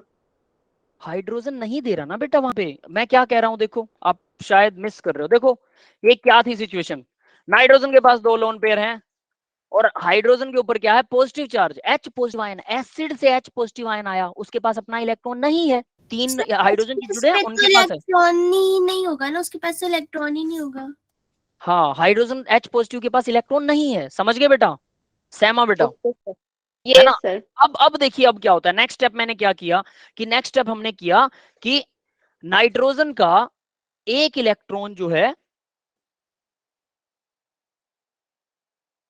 अब ये नाइट्रोजन के ऊपर पॉजिटिव चार्ज है ना, तो नाइट्रोजन का एक इलेक्ट्रॉन हाइड्रोजन के पास चला जाएगा। ये लो, हाइड्रोजन के पास एक इलेक्ट्रॉन चला गया, तो इसका पॉजिटिव चार्ज चला गया क्योंकि इसका एक इलेक्ट्रॉन हाइड्रोजन के पास चला गया है, ठीक है। और हाइड्रोजन से इसको और नाइट्रोजन से इसको एक इलेक्ट्रॉन मिल गया। फर्दर क्या होता है, नाइट्रोजन पे पॉजिटिव आ जाएगा क्योंकि उसने अपना एक इलेक्ट्रॉन डोनेट कर दिया। अब जो डोनेट इलेक्ट्रॉन किया है, अब जो इलेक्ट्रॉन डोनेट हो गया, इन दोनों के बीच में अब शेयरिंग भी हो जाएगी, एक बॉन्ड बन गया।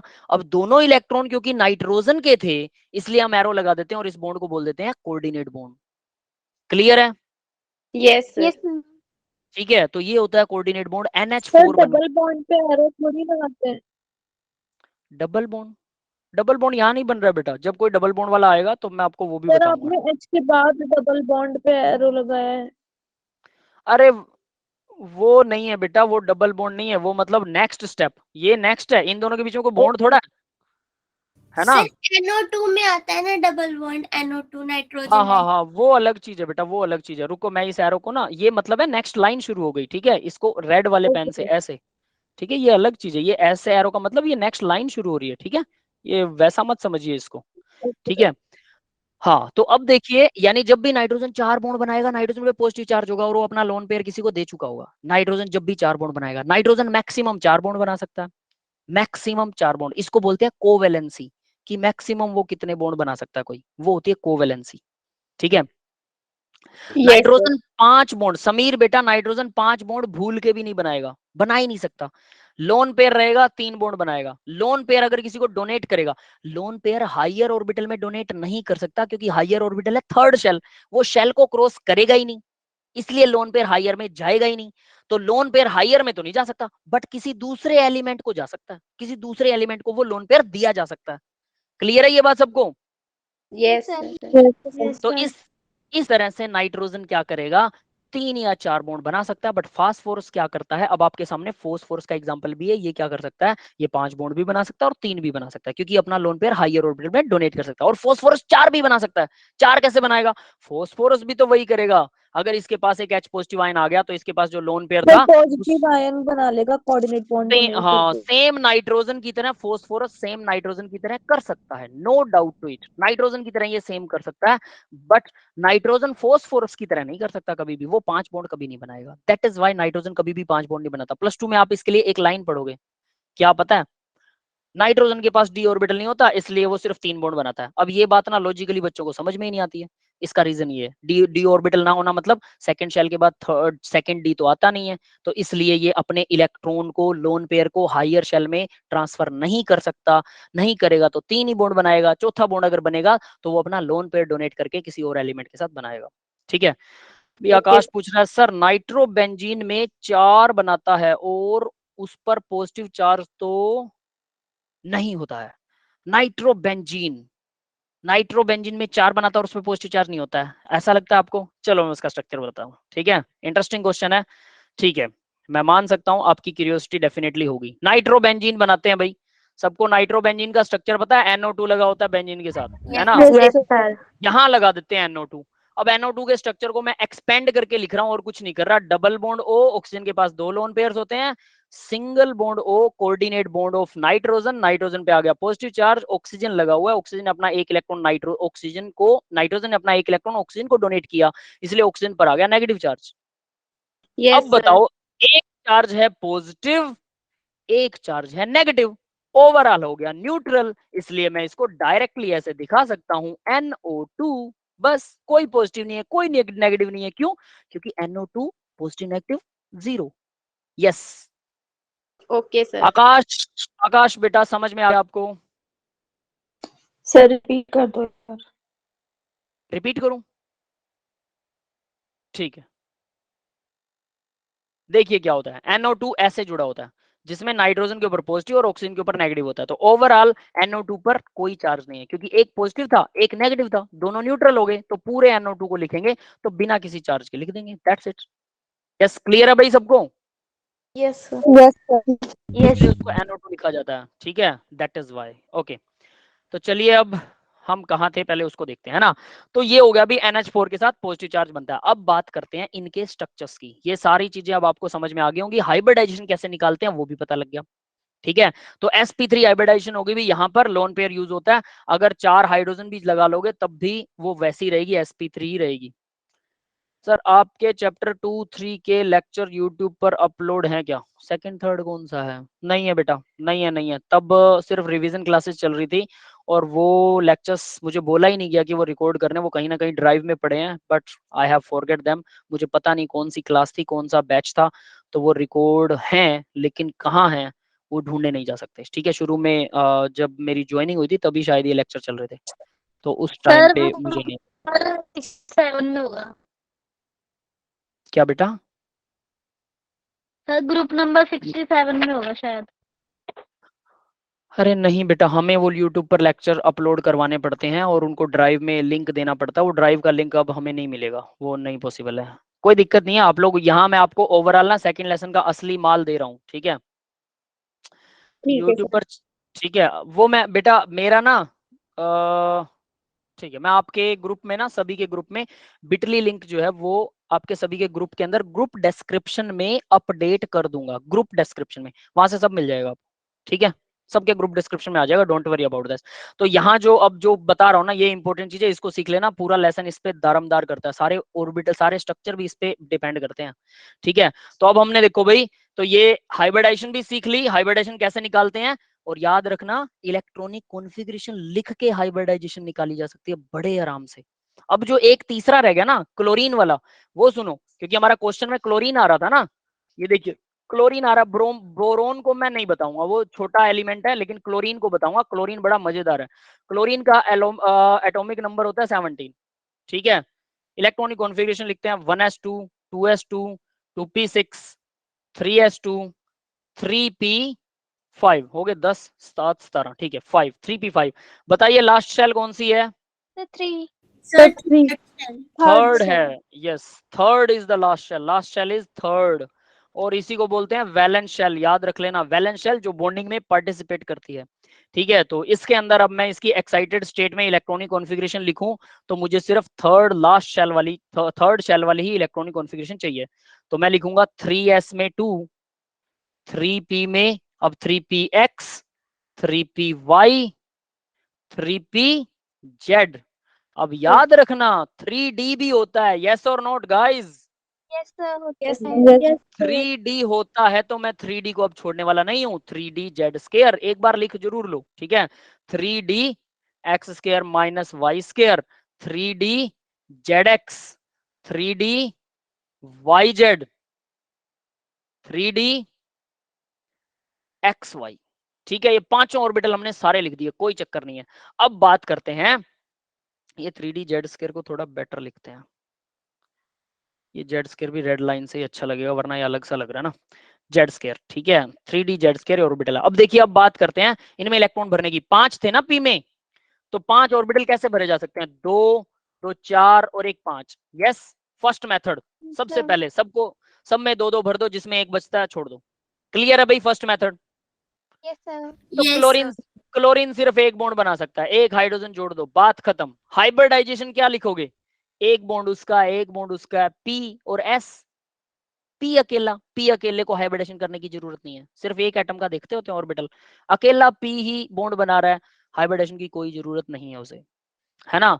बट अगर ये सेंट्रल एटम हो और हम इसको मान ले कि हाइड्रोजन भी हाइब्रिडेशन कर रहा है, तो सही तरीके से अगर आप सोचो, सही तरीके से, ये साक्षी ने सही लिखा है बिल्कुल बेटा। Cl2 में गलत लिख दिया आपने, बताता हूं। Cl2 नहीं, इसी में HCl में देखो, sp, ये लोन पेयर है, ये भी लोन पेयर है, ये भी लोन पेयर है, ये एक बॉन्ड पेयर है। तो क्यों ना हम इसको s, ये देखिए ये अकेला s है, ये p के 2 और 1 3 ऑर्बिटल है, तो 2 तो है लोन पेयर और 1 है बॉन्ड पेयर। तो ये p के 2 ऑर्बिटल ये रहे, तो हम इसको टोटल तीनों को इकट्ठा लिख सकते हैं। p के 3, s का 1, तो ये sp3 हाइब्रिडेशन दिखानी चाहिए ना क्लोरीन में, यस और नॉट? Yes, sir. तो तो हम इसमें ऐसा लिख सकते हैं ClH, HCl नहीं लिखेंगे फिर इसे, ClH यानी सेंट्रल एटम को पहले लिखा जाता है, याद रख लेना। ClH 3 लोन पेयर होते हैं HCl के अंदर, ऑब्वियस है, और ClH लिखेंगे, H के साथ एक बॉन्ड बनाएगा, ये बन गया एक बॉन्ड। तो तीनों लोन पेयर बॉन्डिंग में पार्टिसिपेट करेंगे। तो हाइब्रिडाइजेशन क्लोरीन की क्या हो जाएगी, S का एक है जो लोन पेयर है, P के 3 है, 2 लोन पेयर हैं, S का एक लोन पेयर, ये लोन पेयर, 2 लोन पेयर और एक बॉन्ड पेयर, ये सारे हाइब्रिडाइज्ड ऑर्बिटल बनेंगे। अब ये क्लियर है? Yes sir. ऐसा कभी आपने, है ना, ऐसा कभी आपने देखा नहीं होगा, क्योंकि हम इस केस में नहीं करते हैं। हाइड्रोजन इतना हल्का होता है, इतना हल्का होता है कि ये इसके ऑर्बिटल को हाइब्रिडाइज नहीं करवा पाता, वो सीधा ही जुड़ जाता है बेचारा। ठीक है, तो इसकी हाइब्रिडेशन ये कभी हम दिखाते ही नहीं है, बात खत्म। ठीक है, बस मैंने आपको 4 एग्जांपल बताइए कि ऐसा हो सकता था, बट अगर यहाँ हाइड्रोजन में दम नहीं है, यहाँ कोई इलेक्ट्रोनेगेटिव एलिमेंट जुड़े ना, फ्लोरीन जैसा, फिर ऐसा कुछ कमाल करवा सकता था वो। ठीक है, बट ऐसा होता नहीं है, तो सिंपली ये सारे ऐसे ही रहते हैं। अब एक केस तो हो गया, अब दूसरा केस देखिए जरा। दूसरा केस में क्या हो सकता है, एक्साइटेड स्टेट में फिर से लिख रहा हूं सारे ऑर्बिटल्स को, एक या दो को नहीं, सारे ऑर्बिटल्स को फिर से लिख रहा हूं, 3s 3px 3py। इसमें ऐसा भी तो हो सकता है ना कि S के इलेक्ट्रॉन D में चले जाए और P के D में चले जाए। हाँ हाँ, वही दिखा रहा हूं बेटा, ये फर्स्ट केस है, केस 1। सर दूसरे वाले में S के इलेक्ट्रॉन 3d(z)² में भेज देंगे ना। हाँ हाँ हाँ बिल्कुल बेटा, ये केस 2 है। ठीक है, केस 2। तो देखिए केस 2 में मैं सारी प्रोबेबिलिटी एक साथ इकट्ठी कर रहा हूं। ठीक है, मतलब एक एक करके नहीं दिखा रहा, वरना मेरा पहले मूड था कि मैं एक एक करके सबको दिखाऊं, बट उसमें टाइम लगेगा ज्यादा, वो आप खुद देख सकते हो, आपको समझ में आ जाएगा। ZX 3YZ और 3DXY। अब देखिए क्या हो सकता है, तो इलेक्ट्रॉनिक कॉन्फ़िगरेशन इसमें एक था, ठीक है, इसमें 2 थे और इसमें भी 2 थे, तो मैं क्या कर रहा हूं, इन सब में एक एक इलेक्ट्रॉन डाल देता हूं, 3 नए ऑर्बिटल, 3 नए और बॉन्ड। यस गाइस, तो क्लोरीन कितने बॉन्ड बना सकती है मैक्सिमम? सर 7। 7। मिनिमम कितने बना सकती है? सर 1। 1। और अगर 3 और 5 बना सकती है कि नहीं बता सकती, अब ये बताओ, 3 बॉन्ड बना सकती है क्लोरीन? 3 बॉन्ड भी बना सकती है, अगर सिर्फ एक लोन पेयर को एक्साइटेड स्टेट में भेजे तो देखो 2 बॉन्ड और बन गए, अगर दूसरे को भी एक्साइटेड स्टेट में भेज दिया तो 2 बॉन्ड और बन गए, हर एक लोन पेयर से 2 नए बॉन्ड बन रहे हैं, है ना? लोन पेयर के एक एक इलेक्ट्रॉन ये अपने आगे वाले मतलब 3D में ट्रांसफर कर रहा है, जिसकी वजह से 3 और 5 बना सकता है। 3 सर देखो, वो 1 बन सकता है, 3 बन सकते हैं, 5 बन सकते हैं, 7 बन सकते हैं, अगर तीनों लोन पेयर हायर ऑर्बिटल में ट्रांसफर कर दे तो। क्लियर है? सर एक तरीके से ये जो लोन पेयर हैं वो ऑड इलेक्ट्रॉन रूल के अकॉर्डिंग ट्रांसफर होंगे, तो वो 1 3 5 7 बना सकते हैं ना। नहीं नहीं नहीं नहीं, ऐसा नहीं है, ऐसा मत सोचो बेटा, अब इसी का आंसर देने वाला था मैं। अगर मान लो कि कोई एलिमेंट जैसे सल्फर, सल्फर की वैलेंसी होती है 2, अब मैं उसी का एग्जांपल दे रहा था, ठीक है, ऐसा मत सोचना। देखिए सल्फर का एटॉमिक नंबर कितना होता है भाई? 16। सर 16। यस तो sir. 1s2 2s2 2p6 3s2 3p कितने हो जाएंगे ये? 10 2 12 और 4 16। ठीक है, तो लास्ट शेल है इसकी थर्ड थर्ड है और वही वैलेंस शेल है, वो इक्वल है वैलेंस शेल के। तो मैं थर्ड शेल को लिखूं 3s में 2 और 3px 3py 3pz, ये खुद बना के देखना हर बार। ठीक है, ये बहुत इंपॉर्टेंट चीज है। तो देखो क्या हो रहा है, यहाँ 4 इलेक्ट्रॉन है तो 2 इसमें भर दिए, एक इसमें, तो सबसे मिनिमम वैलेंसी जो होती है सल्फर की वो 2 होती है। ऑक्सीजन फैमिली से ना, ऑक्सीजन की वैलेंसी 2 होती है, सल्फर की भी 2 होती है। या मैं 2 हाइड्रोजन जोड़ सकता हूँ, क्या बन गया? H2S hydrogen di sulphide gas, hydrogen sulphide gas, rotten egg smell वाला। Rotten egg, yes yes yes yes, सड़े हुए अंडे की स्मेल होती है इस गैस में। ठीक है, लैब में बहुत कॉमनली बनाते हैं और हमारे नाक मर जाते हैं, हमें स्मेल आनी बंद हो जाती है 2-4 दिन बाद, 2-4 दिन ठीक ठीक अच्छी अच्छी आती है, उसके बाद में नहीं आती है। ठीक है, बहुत सड़ी हुई गंदी स्मेल होती है केमिस्ट्री लैब के अंदर। तो यहाँ देखो मिनिमम वैलेंसी इसकी 2 है ना। अब बात करते हैं कि क्या ये कुछ और कर सकता है? बिल्कुल कर सकता है भाई, क्या करेगा अब वो जरा ध्यान से देखना। अगर ये अपना एक लोन पेयर यहाँ वाला, ये अगर हायर में, केस में हाइब्रिडाइजेशन sp3 होगी। हाँ देखो बेटा sp3 होगी, बिल्कुल बिल्कुल, 2 लोन पेयर और ये 2 बॉन्ड पेयर, ठीक है, sp3। चलो मैं इसको बना भी देता हूँ, आपको अगर कंफ्यूज हो रहा है तो हम इसको यहाँ लिख देते हैं, ठीक है। तो इसकी हाइब्रिडाइजेशन देखिए क्या होगी, s का 1 है और p के 3 है, sp3 2 लोन पेयर के साथ। तो एक्चुअल में इसका ऐसा होता है, सल्फर H2S दिखाते हैं, ठीक है, और सल्फर के ऊपर 2 लोन पेयर भी दिखाते हैं, 2 लोन पेयर बचे हुए हैं। जैसे ऑक्सीजन पर H2O लिखते हैं ना, H2O 2 लोन पेयर दिखाते हैं ऑक्सीजन पर, सेम है ये दोनों, ये दोनों चीजें सेम है। अब क्योंकि ऑक्सीजन के पास में 2D नहीं होता, ऑक्सीजन सिर्फ यही बना सकता है, उसके पास हमेशा 2 लोन पेयर होंगे। एक लोन पेयर डोनेट कर देगा तो ऑक्सीजन पे पॉजिटिव चार्ज आ जाएगा, ठीक है, कोऑर्डिनेट बॉन्ड बना सकता है एक लोन पेयर को डोनेट करके। दोनों लोन पेयर को डोनेट कभी ऑक्सीजन नहीं करेगा, हाईली इलेक्ट्रोनेगेटिव है। एक लोन पेयर डोनेट करते वो भी बहुत बड़ी बात है, बट 2 लोन पेयर को डोनेट करना पॉसिबल नहीं है किसी भी एलिमेंट के लिए। तो दोनों लोन पेयर डोनेट मत करवा देना फ्लो में, कि डोनेट तो एक कर सकता है, दूसरा क्यों नहीं कर सकता। भाई एनर्जीज का खेल है सारा, तो कुछ चीजें तो याद रखनी पड़ेंगी, ठीक है। ऐसा नहीं कि आपको जो रूल मिल गया वो पक्का हार्ड एंड फास्ट है, मैं सीधा बोल रहा हूँ, ऐसा नहीं होता है। आप अपनी मर्जी से सारे लोन पेयर को आगे ट्रांसफर करवा दें, मैंने बोला हाईली इलेक्ट्रोनेगेटिव एलिमेंट ही ऐसा करवाने में पॉसिबल है, हाइड्रोजन जोड़ के सारे लोन पेयर को आगे ट्रांसफर नहीं करवा सकते आप। समझ में आ रही ना ये बात, सबको याद रहेगी, ठीक है। Yes sir. ठीक है, तो अब देखिए मैं इसी को दोबारा कर रहा हूं, 3s2 और 3px 3py 3pz और इसके बाद में 3dx² माइनस y² और 3dz² एंड सो ऑन, आगे वाले ऑर्बिटल भी होंगे, ठीक है। तो मैं क्या कर रहा हूं, इसमें सब में एक एक इलेक्ट्रॉन डाल रहा हूं। तो क्या था, हुआ क्या एक्चुअल में, ध्यान दे सकते हो, इसके पास थे 2, बाकियों के पास तो एक एक ऑलरेडी था, इसका एक इधर चला गया, है ना। सर इसका sp3d हो जाएगा।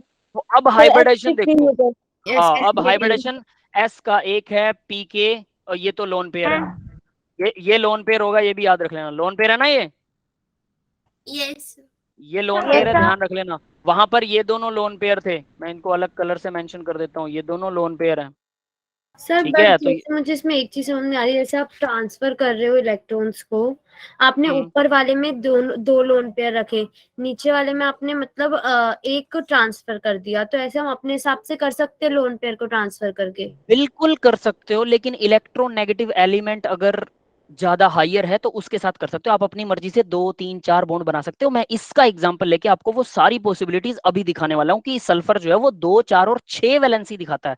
यहाँ 2 वैलेंसी दिखा रहा है, आपको दिख रहा है H2S में 2 वैलेंसी दिखा रहा है। अब इसके अंदर देखो कितनी दिखाएगा, यहाँ पर मैं क्या जोड़ रहा हूँ पता है, बोलो बेटा। सर अभी आपने सिर्फ p वाले ऑर्बिटल को एक्सपेंड किया है, हाँ अगर हम s वाले जो 2 इलेक्ट्रॉन्स है उसको भी d में भेजे तो सर फिर इसकी जो हो बिल्कुल। जाएगी sp3d2 हो जाएगी ना। यस यस यस, वो sp3d2 हो जाएगी, हो जाएगा ना। बिल्कुल सही, बिल्कुल सही है, बिल्कुल सही कह सर रहे हो। तो अगर अभी देखना हो, अगर मान लो क्वेश्चन आए, जैसे अभी जो क्वेश्चन आया कि इसमें sp3d दिखाएगा कि नहीं, तो हमें हर क्वेश्चन में ऐसी अप्रोच करना है कि कितना जा सकता है मैक्सिमम एक्सटेंट तक, मैक्सिमम कितना जा सकता है। अगर वो sp3d2 दिखा रहा है और उसने बोला कि d2, तो वो अगर दिखा सकता है तो आप कह दो ये दिखा सकता है। जैसे फोस्फोरस में हमने यही तो बताया, फोस्फोरस 3 वैलेंसी भी दिखाता है, 5 भी दिखाता है। जब 3 दिखाएगा तो sp3 होगा, और जो 5 दिखाएगा sp3d होगा, है ना। सर तो मतलब मैक्सिमम तभी हो सकता है ना, जैसे 3 थर्ड सारे, शेल है उसकी, तो सब में हाँ एक एक इलेक्ट्रॉन, तो जहां तक वो मैक्सिमम जा सकता है वहीं तक उसकी सबको, यस यस हाइब्रिडाइजेशन यस होगी। यस, सारे लोन पेयर आप एक्साइटेड स्टेट में एक एक इलेक्ट्रॉन सब में भेज दो, सब में एक एक सिंगल सिंगल कर दो, तो हाइब्रिडेशन वहां लास्ट हद होता है, ठीक है। तो यहाँ देखिए अब क्या है, ठीक है ठीक है। अब सुनिए जरा, यहाँ मैं फ्लोरीन जोड़ रहा हूँ, जस्ट फ्लोरीन जोड़ रहा हूँ, याद रख लेना, ये वाले डायग्राम आपने देखे भी होंगे शायद, ठीक है। यहाँ फ्लोरीन जोड़ दिया तो क्या हो गया भाई, ये p के 3 हो गए, p3, और ये क्या हो गया, d का एक ही है, और ये लोन पेयर क्या है, लोन पेयर जो है वो s में है ना। तो s का एक, s का तो हमेशा एक ही होता है, sp3d1, ये हाइब्रिडेशन बनेगी। अब ऐसा ना हाइब्रिडेशन एक्चुअल में दिखाता है, तो इसमें देखो टोटल कितने बॉन्ड बन रहे हैं पता है, 4 बन रहे हैं ना, 4 फ्लोरीन जोड़ दी हमने, दिखाई दे रही है सबको, यस सर 4 फ्लोरीन। चलो मैं कलर बदल देता हूँ, थोड़ा बेटर व्यू आएगा, ठीक है। फ्लोरीन का कलर, ताकि आपको साफ साफ नजर आए, 4 फ्लोरीन है, ये देखो 4 फ्लोरीन जुड़ गई। पहले 2 फ्लोरीन जुड़ सकती थी, अब 4 जुड़ सकती हैं, और आगे आने वाले टाइम में 6 जुड़ सकती हैं। तो यानी अब जो जिस बच्चे ने मेरे से पूछा था, साक्षी आपने पूछा था शायद बेटा, कि सर क्या ओड नंबर में इलेक्ट्रॉन अगर हायर ऑर्बिटल में जाएगा तो क्या ओड नंबर बनाएगा। ओड का कोई चक्कर नहीं है। पहले क्योंकि सल्फर 2 बना रहा था इवन, तो एक लोन पेयर दो बॉन्ड बढ़ा देता है, एक लोन पेयर 2 बॉन्ड बढ़ा देता है, ठीक है। तो ये 2 बना रहा था सल्फर, ऑलरेडी 2 बना रहा था, तो अब 4 और 6 बनाएगा। और पीछे Yes, वाले केस में क्लोरीन एक ही बनाता है, एक ही बॉन्ड बनाता है। जब उसका लोन पेयर एक्सटेंड करोगे तो वो 3 बनाएगा ना, 1 से +2, 3 +2 करने हैं आपको, क्योंकि लोन पेयर सर एक। +2 करते जाएंगे तो हाइब्रिडाइजेशन बढ़ती जाएगी। हाँ, हाइब्रिडेशन भी बढ़ेगी। और ध्यान रखना total number of lone pair क्या है, कहीं आप अपनी मर्जी से सारों को बढ़ाते जाओ, ऐसा नहीं करना है। तो आपको इलेक्ट्रॉनिक कॉन्फ़िगरेशन लिखनी है, लोन पेयर आपके सामने आ जाएंगे, सबसे पहले कितने बन सकते हैं, उसके बाद कितने बन सकते हैं, ये सारी प्रैक्टिस करनी पड़ेगी। और अगर आप, वैसे भी टॉपिक क्लियर हो गया। है ना, इसका मैक्सिमम 6 बनेगा ना?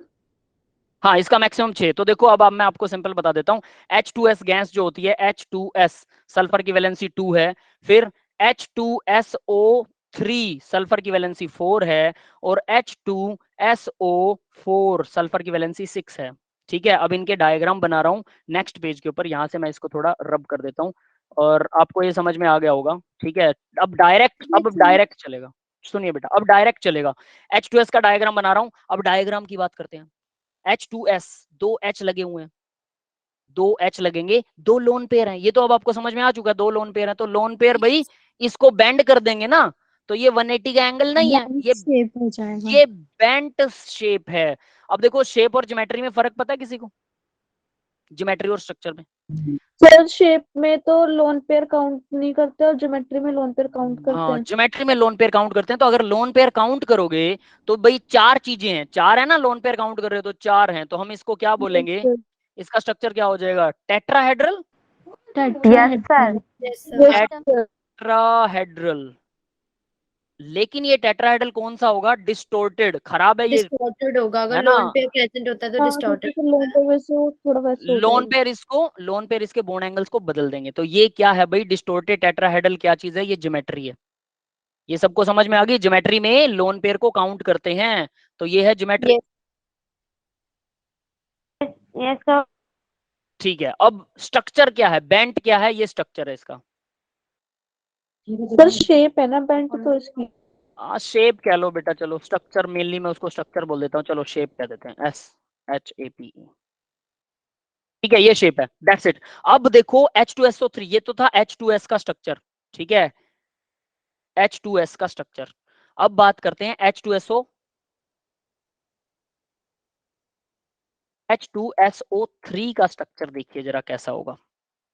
सल्फर है, double bond O, double bond O, OH, clear है भाई, ऐसा होता है। Yes sir. Yes yes sir. या रुको रुको रुको, 2 OH होते हैं। सर 2 हाइड्रोजन होंगे ना। हाँ 2 OH, रुको वही बता रहा हूँ, वही बना रहा हूँ। 2 OH और एक होता है लोन पेयर।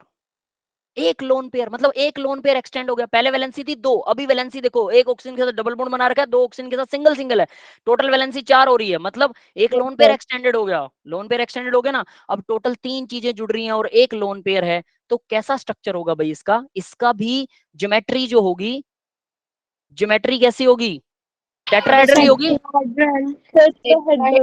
डिस्टॉर्टेड टेट्राहेड्रल, हाँ sir. Distorted tetrahedral. But sir ये टेट्राहेड्रल कैसे होगी, इसका तो अब देखें तो sp3d हो।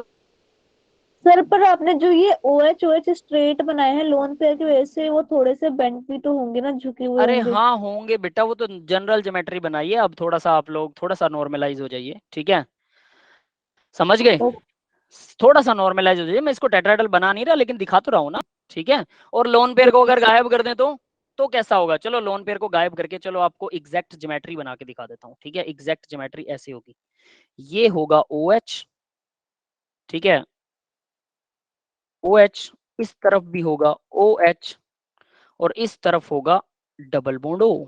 हाँ बेटा अब बताइए जरा, ठीक है, अभी ठीक है। Yes yes sir. पिरामिडल। हाँ तो डायगोनल पिरामिड। बिल्कुल बिल्कुल बिल्कुल, वेट वेट वेट, तो अब इसको ट्रायंगल पिरामिडल कैसे बोलते हैं, अगर नीचे मैं इन सब की लेग्स को मिला देता हूं तो ये बनता है ट्रायंगल। ध्यान देना, ये नीचे ट्रायंगल बन रहा है ट्रायंगल, ठीक है। तो इसको Yes, बोलते sir. हैं यस ट्राइगोनल और पिरामिडल, यस, वॉइस है ब्रेक ना हो रही है सर? क्या सबको? No sir. Yes sir. कुछ एक को हो रही है, कुछ एक को नहीं हो रही है। मेरा इंटरनेट बिल्कुल सही है, यूट्यूब खोलते ही अचानक से एकदम से खुलता है, मैं यही चेक करता हूँ अचानक से यूट्यूब खोल के। टेट्राहेड्रल नहीं आएगा ना?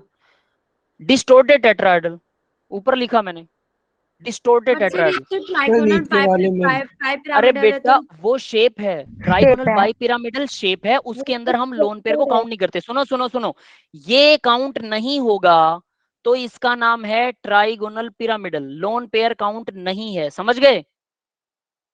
और अगर लोन पेयर को काउंट करोगे, अगर लोन पेयर काउंट होता है तो ज्योमेट्री होगी, वो तो ज्योमेट्री है जब लोन पेयर को काउंट करते हैं, ठीक है? ज्योमेट्री तब काउंट करते हैं जब लोन पेयर काउंट होता है, और जब ज्योमेट्री में लोन पेयर काउंट नहीं होता है, ठीक है, तो ये होती है शेप। तो ये शेप है ट्राइगोनल पिरामिडल जो है, देखो ट्रायंगल नीचे बन रहा है और ऊपर पिरामिड बन रहा है। पिरामिड क्या होता है भाई? जो एक कोने पर जाकर खत्म हो जाए, एक कॉर्नर पर जिसका एक नोक बन जाए, नीचे चाहे कोई भी बेस हो लेकिन ऊपर एक नोक बन जाए, उसको बोलते हैं पिरामिड, ठीक है? तो ये पिरामिड बन रहा है, वो चार, नीचे स्क्वायर है, ऊपर एक नोक मिल रही है स्क्वायर की, वो भी पिरामिड है, नीचे पेंटागन है, ऊपर एक नोक मिल रही है, वो भी पिरामिड है। क्लियर है सबको? यस ओके, ये इसकी शेप है, ठीक है? शेप ट्राइगोनल पिरामिडल है, ज्योमेट्री डिस्टोर्टेड टेट्राहेड्रल है। अब एक और मॉलिक्यूल इसी का बनता है, वो दिखाता हूं जरा। H2SO4, सबको पता है H2SO4 का structure? Sulphur, yes sir. Double bond हो। अब इसमें देखो डबल बॉन्ड हो और फिर यहाँ पर OH, इधर भी OH, आप कहीं पे भी लगा सकते हैं OH, जरूरी नहीं ऊपर OH रख दो, ये कोई फर्क नहीं पड़ता उससे, कहीं पे भी कुछ भी लगा सकते हैं, ऐसा सिमेट्री में लगाना कोई जरूरी नहीं। तो ये क्या है भाई? ये टेट्राहेड्रल है, लेकिन ये भी थोड़ा परफेक्ट नहीं है, तो पर एग्जैक्टली मान सकते हैं इसको, ठीक है? इसकी शेप और ज्योमेट्री सेम है, क्योंकि सर इसमें वो लोन पेयर नहीं है। इसमें कोई लोन पेयर नहीं है, तो शेप और ज्योमेट्री दोनों ही सेम है, same as tetrahedral. There is no lone pair, lone pair नहीं है तो शेप और ज्योमेट्री सेम होते हैं, ठीक है? अब बात करते हैं, इसका स्ट्रक्चर होगा टेट्राहेड्रल। टेट्राहेड्रल याद रखना। अब मैं कुछ चीजें बताता हूँ जिन बच्चों को नहीं आता है, ठीक है? जिन बच्चों को कम आता है उनके लिए शॉर्ट ट्रिक है। अब आपको लग रहा होगा बहुत सारे बच्चे नाम बता रहे हैं और कुछ बच्चे सोच रहे होंगे हमें तो पता ही नहीं नाम। तो देखो भाई, सीधी सी बात है, अगर चार चीजें जुड़ी हैं, ठीक है, तीन चीजें अगर जुड़ी हैं, तो स्ट्रक्चर कौन सा होता है भाई? तीन चीजें, तीन बॉन्ड जुड़े हों, या लोन पेयर के साथ काउंट करोगे जो भी है, तो टोटल तीन आ रहा है उसका, तो वो होता है planar trigonal, trigonal planar. Yes, clear है? Yes sir. चार हो तो टेट्राहेड्रल, टेट्राहेड्रल, ठीक है? टेट्राहेड्रल, गलत लिखा गया स्पेलिंग, हेड्रल, टेट्राहेड्रल। पांच हो तो trigonal bipyramidal. Trigonal bipyramidal. Trigonal bipyramidal, दो पिरामिड बनते हैं इसमें। दो पिरामिड बनते हैं, तो ये ट्राइगोनल बाई पिरामिडल कैसा होता है बताता हूं। ये एक बना दो ट्रायंगल, इस तरह से बन गया ट्रायंगल सेंटर में, और ऊपर और नीचे इस ट्रायंगल को जो टच करती हैं ऐसे, ये बनाती हैं पिरामिड। नीचे से भी सेम, ये इसको ऐसे टच करेंगे तो ये बन जाएगा पिरामिड। तो ये हो गया ट्राइएंगुलर बाई पिरामिड। अब बात करते हैं, ये एक्चुअल में इसके ट्रायंगल के बॉन्ड तो हमने दिखाई नहीं। सेंटर से एक बॉन्ड ये जाता है, एक बॉन्ड ये जाता है, और एक बॉन्ड ये जाता है, तीन बॉन्ड ये हो गए और दो ग्रीन वाले, तो आपको पांच बॉन्ड टोटल दिखाई दे रहे होंगे ट्राइगोनल बाई पिरामिडल। और अगर 6 जुड़े तो ऑक्टाहेड्रल होता है ना? तो अगर 6 होते हैं, यहाँ पर 6 को लिख देते हैं, 6 होगा तो ऑक्टाहेड्रल। सर एक बार PCL5 बता दो। क्या बेटा, क्या दोबारा सर बोलिए? PCL5 का केस जो होता है। सर मैं अभी वही पूछने वाली थी आपसे। PCL5 यही होता है बेटा, ये रहा PCL5। नहीं, वो वाले क्वेश्चन सर इसमें ऐसे भी होता है ना, ऊपर वाले बॉन्ड शॉर्टर होते हैं और नीचे वाले लॉन्गर होते हैं। एक बार आप इसका स्ट्रक्चर एक्सप्लेन कर। बताता हूँ, रुकिए रुकिए, ठीक है, वो मैं बता भी दूंगा। रहता है।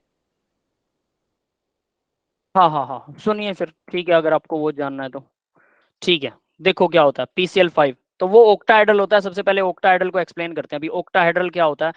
चार चीजें जुड़ी हुई हैं स्क्वायर में, स्क्वायर बनता है इनसे, ठीक है। अगर आप इनको जोड़ते हैं तो स्क्वायर बनेगा, ठीक है। ये देखिए स्क्वायर बन रहा है। और दो चीजें जुड़ी होती हैं ऊपर और नीचे, ठीक है, तो इनको हम बोलते हैं पिरामिड। स्क्वायर के साथ में ये पिरामिड बनाते हैं। ये देखो ये पिरामिड शेप बनेगी ना ऊपर से। यस गाइस, समझ में आ रहा है बेटा सबको? Yes sir. और नीचे से भी एक पिरामिड बन जाएगा, नीचे से भी वैसा ही एक पिरामिड नीचे से बनेगा। सभी एंगल्स को ऐसे जोड़ देना। ये प्रैक्टिस तो आपको करनी पड़ेगी इन स्ट्रक्चर्स को याद करने की, ठीक है। तो ये है ऑक्टाहेड्रल, 6 ऑक्टाहेड्रल। अब इसका नाम ऑक्टाहेड्रल क्यों है? बताएगा कोई इसका नाम ऑक्टाहेड्रल क्यों है? सर इसमें 6 बॉन्ड्स हैं। 6 बॉन्ड है इस वजह से ऑक्टाहेड्रल है। तो ऑक्टा में तो 8 होते हैं, 6 क्यों? किसी को रीजन पता है? मैंने बता रखा है, जो बच्चे मुझसे पढ़े हुए हैं शायद। कोई पढ़ा था क्या? अभी हमारे ग्रुप में कुछ बच्चे बोल रहे थे कि एंगल बनाते हैं इस वजह से। क्या बेटा? सॉरी, सर 90 डिग्री का एंगल होता है ना इनके। That's not the 8 reason. Triangle बनते हैं इससे। 8 क्या बनते हैं? क्या 8 बनते हैं? सर एक्साइल और नीचे वाले जो बॉन्ड होते हैं उनकी वजह से। ट्रायंगल। सुनिए आकाश कुछ ठीक बता रहा है, देखो जरा, ठीक है बताता हूँ, अब ध्यान से सुनना। इसको ऑक्टाहेड्रल क्यों कहते हैं? सुनिए सुनिए सुनिए, अरे नहीं नहीं नहीं नहीं, सुनिए, देखो जरा, ये एक स्क्वायर है, ठीक है। सेंटर से अगर मैं इसको सारे साइडों को ऐसे जोड़ देता हूं तो ये बॉन्ड, एक्चुअल बॉन्ड तो सेंटर वाले एटम से ही जुड़ते हैं, ठीक है। सेंटर से ही एक्चुअल बॉन्ड है। स्क्वायर तो हमने ऐसे ही डॉट लाइन में बना रखा है इसे, ठीक है।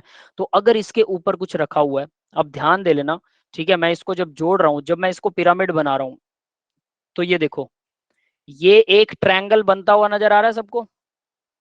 यस अब मैं अगर दूसरी साइड को जोड़ दूं तो ये एक दूसरा ट्रायंगल, पीछे वाला ट्रायंगल बनता हुआ नजर आ गया।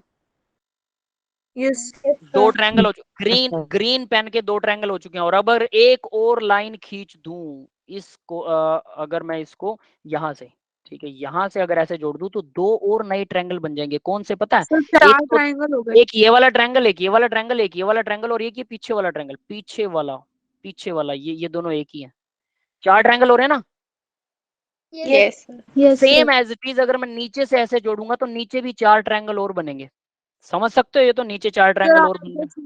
8 ट्रायंगल बनेंगे इसलिए ऑक्टाहेड्रल है। हाँ सुनिए सुनिए सुनिए, ऑक्टाहेड्रल का ये रीजन नहीं होता, कुछ और रीजन है इसका। थोड़ा डिटेल में बताता हूँ, आपने सिर्फ थोड़ा गैस लगाया, अब मैं उसको डिटेल में एक्सटेंड करोगे आज? थोड़ी सी एक्सटेंड कर लेंगे बेटा, 15-1 मिनट, डोंट वरी।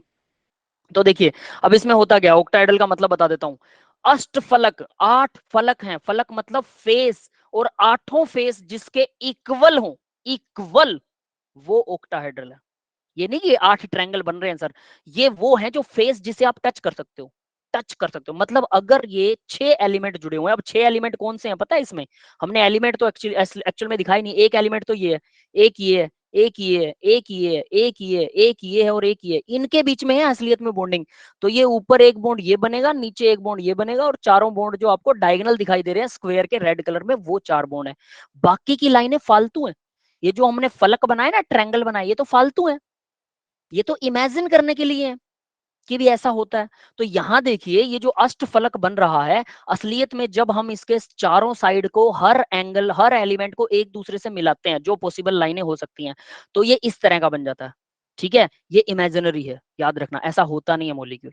अब ये क्योंकि ऐसा बनता है, तो इसको अगर इसके सरफेसेस को टच करें तो इसके 8 सरफेस बनते हैं, अलग अलग 8 सरफेस, इनको बोलते हैं अष्टफलक।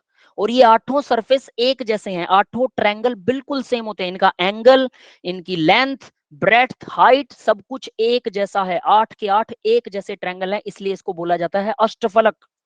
8 हैं जिसके फलक, जिनको टच किया जा सकता है। ऑक्टाहेड्रल, हेड्रल का मतलब फलक होता है। इसका असली नाम क्या होना चाहिए था पता है?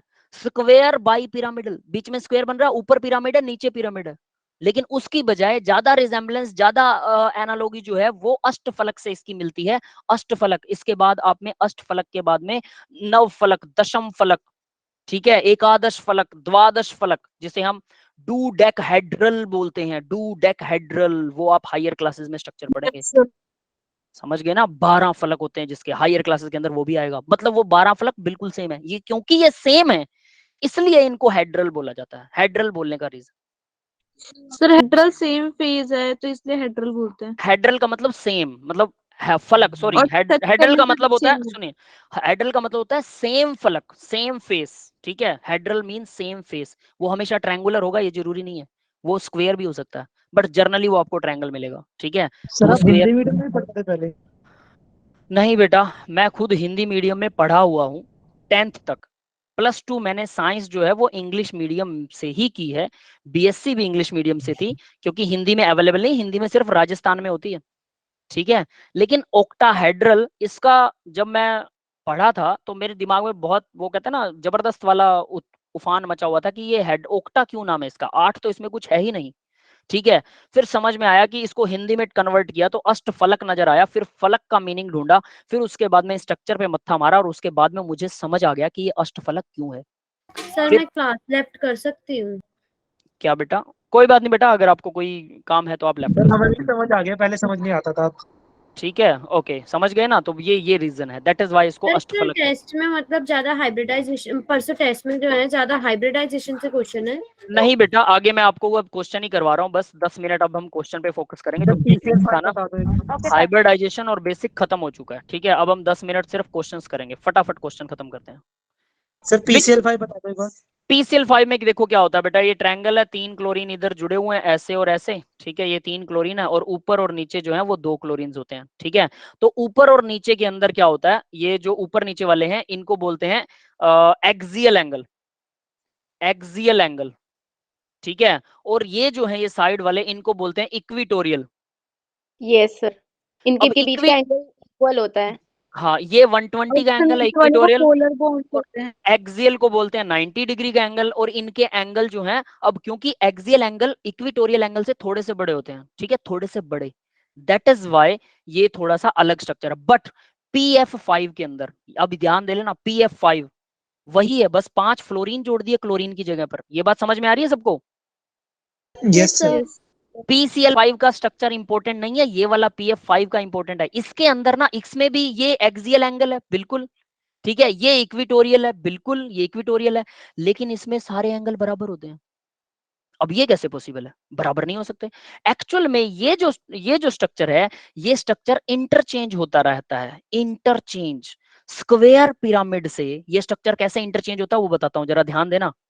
स्क्वायर पिरामिड से, एक्चुअल में ये स्ट्रक्चर स्क्वायर पिरामिड से, स्क्वायर पिरामिड मतलब पी के साथ में 4 फ्लोरीन जोड़ दो स्क्वायर फॉर्म में, ठीक है, और 5वीं फ्लोरीन जो है वो ऊपर जोड़ देते हैं, यानी ये तो बन गया स्क्वायर, और ऊपर से बन रहा है, अगर इसको 5 चारों को मिला दो तो पिरामिड, स्क्वायर पिरामिडल। ये PF5 स्क्वायर पिरामिडल में कन्वर्ट होता है, स्क्वायर पिरामिडल फिर से PF5 में कन्वर्ट होता है, जिसकी वजह से एक्सियल एंगल रोटेट होकर इक्विटोरियल बन जाता है, इक्विटोरियल एक्सियल बन जाता है, और ये रूम टेम्परेचर पर लगातार चलता रहता है, रूम टेम्परेचर पर लगातार ये एक्सचेंज होता रहता है, ठीक है। इस वजह से पांचों एंगल सेम हो जाते हैं, क्योंकि कौन सा एक्सियल है कौन सा इक्विटोरियल, उसमें कंफ्यूज हो जाता है इंसान, समझ लो, और वो लगभग लेंथ उनकी बराबर हो जाती है। PCl5 में ऐसा पॉसिबल नहीं है, क्लोरीन का स्ट्रक्चर बड़ा होता है as compare to fluorine, that is why वो रोटेट नहीं कर पाता, क्योंकि वो एक दूसरे में अड़ जाते हैं, स्टेरिक हिंड्रेंस, बट इसमें नहीं होता। समझ में आ गया, ये स्ट्रक्चर ज्यादा इंपॉर्टेंट है उसकी वजह। उसमें एक एक्सियल इक्विटोरियल एंगल अलग अलग होते हैं, इसमें एक्सियल इक्विटोरियल एंगल सेम होते हैं, व्हाई दिस इज सेम। और ऐसे स्ट्रक्चर्स को हम बोलते हैं, वो इनका एक नाम भी होता है, क्या बोलते हैं उसको, नाम भूलिए मैं इसका, आपस में इंटर कन्वर्ट होते रहते हैं, इस प्रोसेस को कुछ बोलते हैं, तो दिमाग से निकल गया बेटा। नहीं नहीं नहीं, रेजोनेंस नहीं है, ये ऐसा ही कुछ है, मतलब इक्वल, वो कैनोनिकल फॉर्म जो होता नहीं है। नहीं नहीं नहीं बेटा, ये इक्विटोरियल बॉन्ड होते हैं वो तो। नहीं नहीं नहीं नहीं नहीं नहीं, ऐसा कुछ नहीं है, वो कुछ और नाम था, कोई बात नहीं, वो नाम जब भी याद आएगा मैं आपको बता दूंगा, ठीक है। बट इनके अंदर ये आपस में इंटरचेंज होते रहते हैं, इसलिए इनमें कोई भेद करना मुश्किल होता है, ठीक है, रूम टेम्परेचर पे प्रोसेस होती है, दैट इज वाई। क्लियर है? तो ये वाला ज्यादा बॉन्ड इंपॉर्टेंट है बजाय की दूसरे के। अब जरा हम इसको करते हैं, देखो, which of the following is pyramidal shape. अब आपको पिरामिडल शेप पता लग गई होगी, water H3O positive, oxygen 3 hydrogen लगा दो, और एक लोन पेयर होगा, पिरामिडल होगा कि नहीं होगा? Yes. Yes sir. BF3 boron के पास कोई लोन पेयर नहीं होता, 3 वैलेंसी तीनों पूरी हैं, क्या बोलते हैं उसे, प्लेनर, ट्राइगोनल प्लेनर होता है। NO3 का स्ट्रक्चर आप लोग खुद देख लेना, नाइट्रोजन के पास कोई लोन पेयर नहीं बचने वाला है, CO3 2 नेगेटिव, इसके अंदर CO3 2 नेगेटिव का structure, C double bond O negative, ये भी ट्रायंगुलर होता है, ट्रायंगल जैसा ही होता है, ठीक है, ट्रायंगुलर प्लेनर। हाइड्रोनियम आयन वाला होगा हाँ बेटा, सर, क्या कह रहे हो? हाइड्रोनियम आयन होगा पिरामिडल हाँ वही शेप। होगा, बिल्कुल, hydronium ion is the pyramidal shape, उसकी शेप मैंने आपको लिख दी है। नेक्स्ट देखिए, p character of hybridized orbital formed by the s and p increases then the bond angle decreases or increases। p character increase होगा तो बताइए क्या फर्क पड़ेगा p character के increase होने पर, बताओ भाई।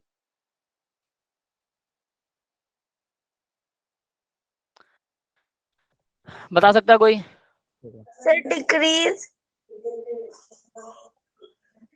डिक्रीज होगा, क्या डिक्रीज होने वाला है?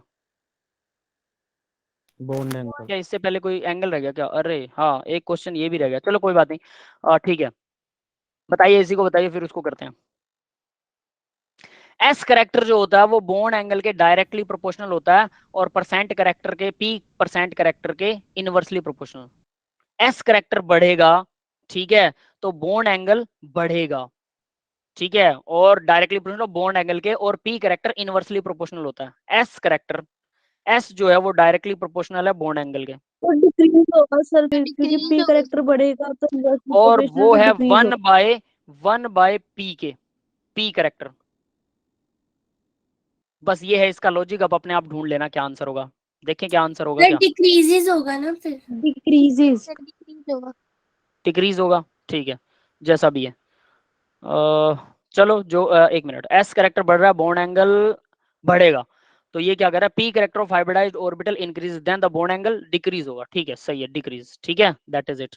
इससे पहले एक क्वेश्चन रह गया, amongst the CO3 AS3O XCO3 ClO3 BOO3 SO3 2 negative the non polar species are.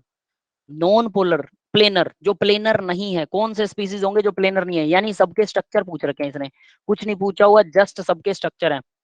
तो BO3 जो सर है, ASO3 O3 देखो माइनस और कार्बोनेट वाला तो होगा नॉन पोलर। देखो BO3 CO3 ये दोनों तो प्लेनर है, क्लियर है, BO3 और CO3, और बाकी सारे के सारे जो लगेंगे CO3, या अभी हमने बात की थी CO3 और BO3, बोरोन की 3 वैलेंसी होती है, 3 ऑब्वियस है, बना रखी है इसने, तो CO3 तो ऐसा होता है C डब और SO3 भी होता है ना नेगेटिव, सर इसका फोर्थ वाला नेगेटिव, होगा।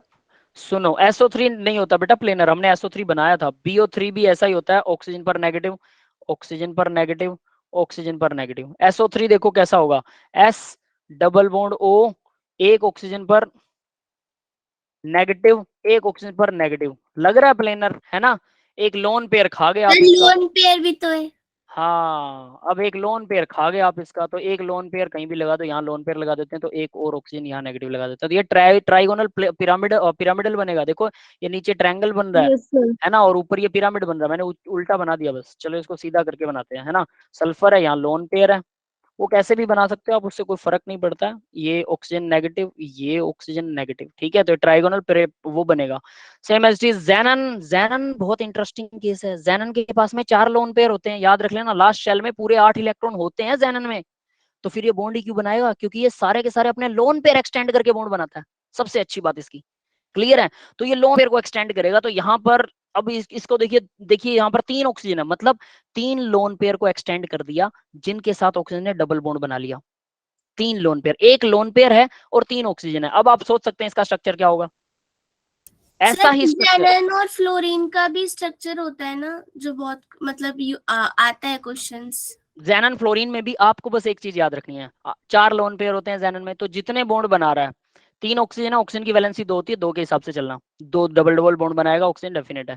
फ्लोरीन की वैलेंसी 1 होती है, 1 1 के हिसाब से चलना, तो जितने लोन पेयर बच जाएं और जितने बॉन्ड पेयर बन जाएं उसके हिसाब से स्ट्रक्चर डिफाइन कर लेना, इतने लोन पेयर इतने बॉन्ड पेयर है, बात खत्म, सीधा सर हिसाब। इसका ऑप्शन डी होगा ना? इसका ऑप्शन डी, देखो ये दोनों नहीं है, ये दोनों प्लेनर और बाकी फर्स्ट सब वाला नॉन होगा ना, प्लेनर इसका है। फर्स्ट वाला आंसर। ज़ैनन क्लोरीन, हाँ फर्स्ट होगा बेटा, फर्स्ट, क्योंकि इसमें CO3 और BO3 जो है ये प्लेनर है, बाकी सब नॉन Yes. प्लेनर है, तो पहला राइट आंसर इज फर्स्ट, ठीक है, that is the right answer. Yes sir बेटा नॉन प्लेनर पूछा था। हाँ देखो ये लिखा हुआ non planar, species are non planar पूछा, ये दोनों प्लेनर है, ठीक है, तो इनको छोड़ के बाकी सब वो है, ठीक है।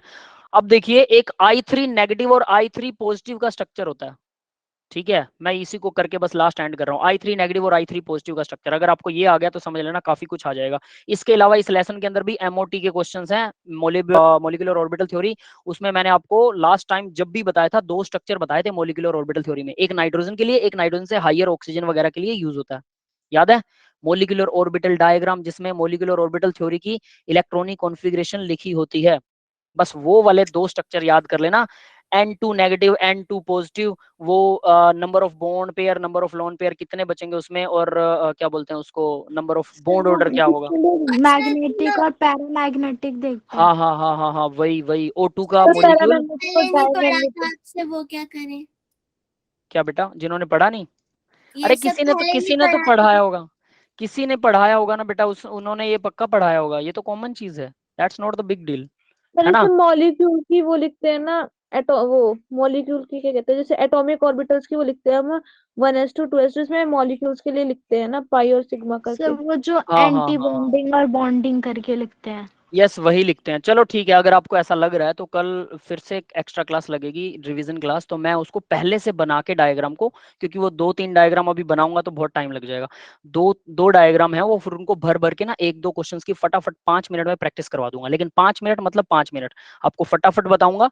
कुछ आपको मैं मानूंगा कि आपको आता होगा, जैसे इलेक्ट्रॉनिक कॉन्फ़िगरेशन, मॉलिक्यूल्स की इलेक्ट्रॉनिक कॉन्फ़िगरेशन, वो मैं मानूंगा कि आता होगा, वो लिख भी दूंगा साथ में कि ये याद करनी है आपको, ठीक है। 14 से ऊपर 14 से नीचे जो इलेक्ट्रॉन्स हैं उनकी हाँ दोनों सर, की बताया था सर ने। दोनों की अलग अलग होती है, ठीक है, तो वो दोनों की अलग अलग आपको याद हो, और 2 डायग्राम सामने लिख के फिर आपको 2-3 एग्जांपल्स करवा दूंगा, दैट्स इट, ठीक है, तो वो आपको आसानी से आ जाएगा। अभी मैं सिर्फ जो करवा रहा हूँ वो I3 का I3 negative and I3 positive, ये बहुत इंपॉर्टेंट वाला स्ट्रक्चर है, जनरली हमेशा पेपर में आता है, ठीक है। I3 नेगेटिव, और एक याद रखना O2 का मॉलिक्यूल पैरामैग्नेटिक होता है, ये भी बड़ा कॉमन क्वेश्चन है, O2 का मॉलिक्यूल पैरामैग्नेटिक है MOT O2 के और सर अकॉर्डिंग। B2 का दोनों का पैरामैग्नेटिक होता है। हाँ, तो देखो I3 नेगेटिव और I3 पॉजिटिव का डायग्राम कैसे बनाओगे, ये बनाना आता है किसी को? I3 में क्या होता है, I और इसमें क्या होता है?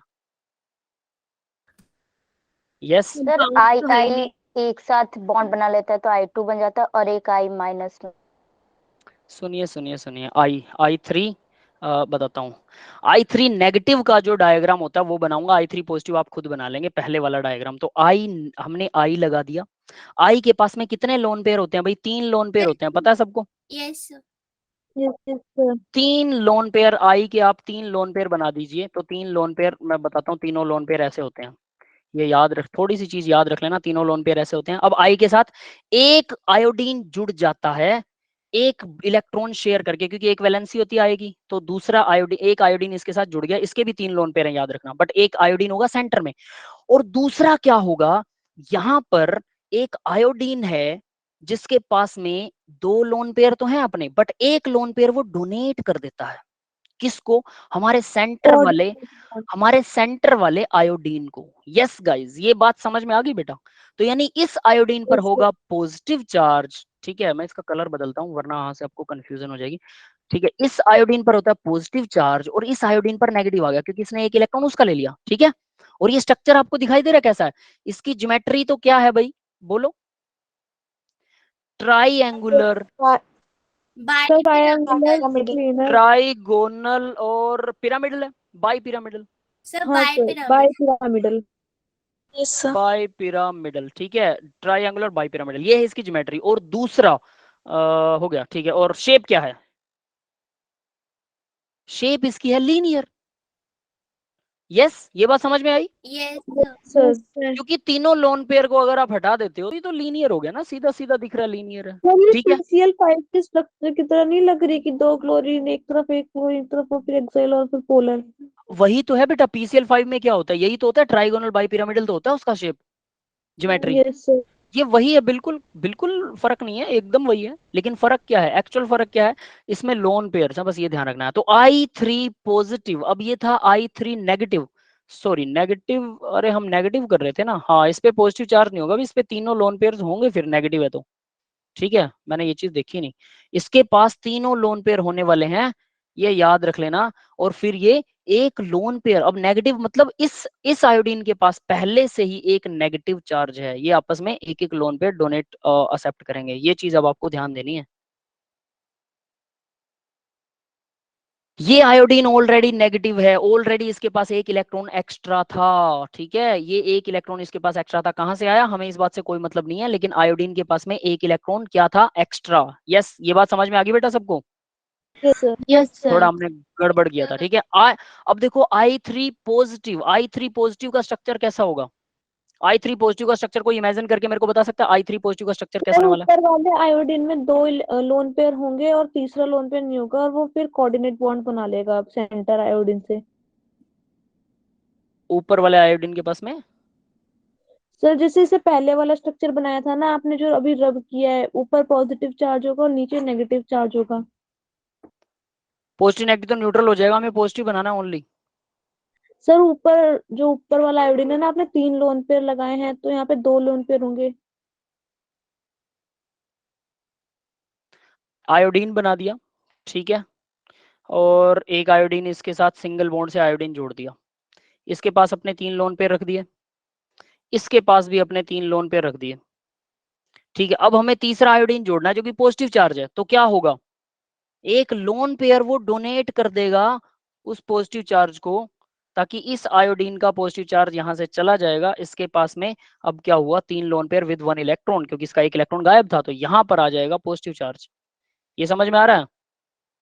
Yes with two lone pair, with 2 lone pair, 2 lone pair हैं और पॉजिटिव चार्ज है इसके ऊपर, किसने अपना एक लोन पेयर इसको डोनेट किया है, तो 2 लोन पेयर और 2 आयोडीन जुड़े हुए हैं, तो कैसा स्ट्रक्चर होना चाहिए? एक्चुअल में ये स्ट्रक्चर ऐसा नहीं होना चाहिए, 2 लोन पेयर और 2 आयोडीन है, तो ये 2 लोन पेयर ऐसे बना दिए हमने, सर बेंच शेप। और ये पॉजिटिव चार्ज, हाँ बेंट शेप, यस बेटा, और ये आयोडीन और ये आयोडीन, और ये इसके पास अपने 3 लोन पेयर हैं, तीनों के तीनों, इसके पास भी अपने 3 लोन पेयर हैं, तीनों के तीनों, ठीक है, टोटल 7 इलेक्ट्रॉन होते हैं। तो इस तरह से इसके ये क्या बन गया, ये बेंट शेप बन गया, बेंट, और ये है बेंट, और ये है I3 पॉजिटिव बेंट होता है, और I3 नेगेटिव जो है वो लीनियर होता है। बस ये थोड़ी सी कंफ्यूजन रहती है बच्चों को हमेशा जब भी स्ट्रक्चर को बनाते हैं, ठीक है। सर तो भाई I3 पॉजिटिव का ज्योमेट्री क्या होगा? ज्योमेट्री देखो बेटा, ये बेंट रहेगी, इसकी ज्योमेट्री अगर करेंगे तो डिस्टोर्टेड टेट्राहेड्रल, 4 चीजें ना, डिस्टोर्टेड टेट्राहेड्रल, दैट इज, ठीक है। ओके।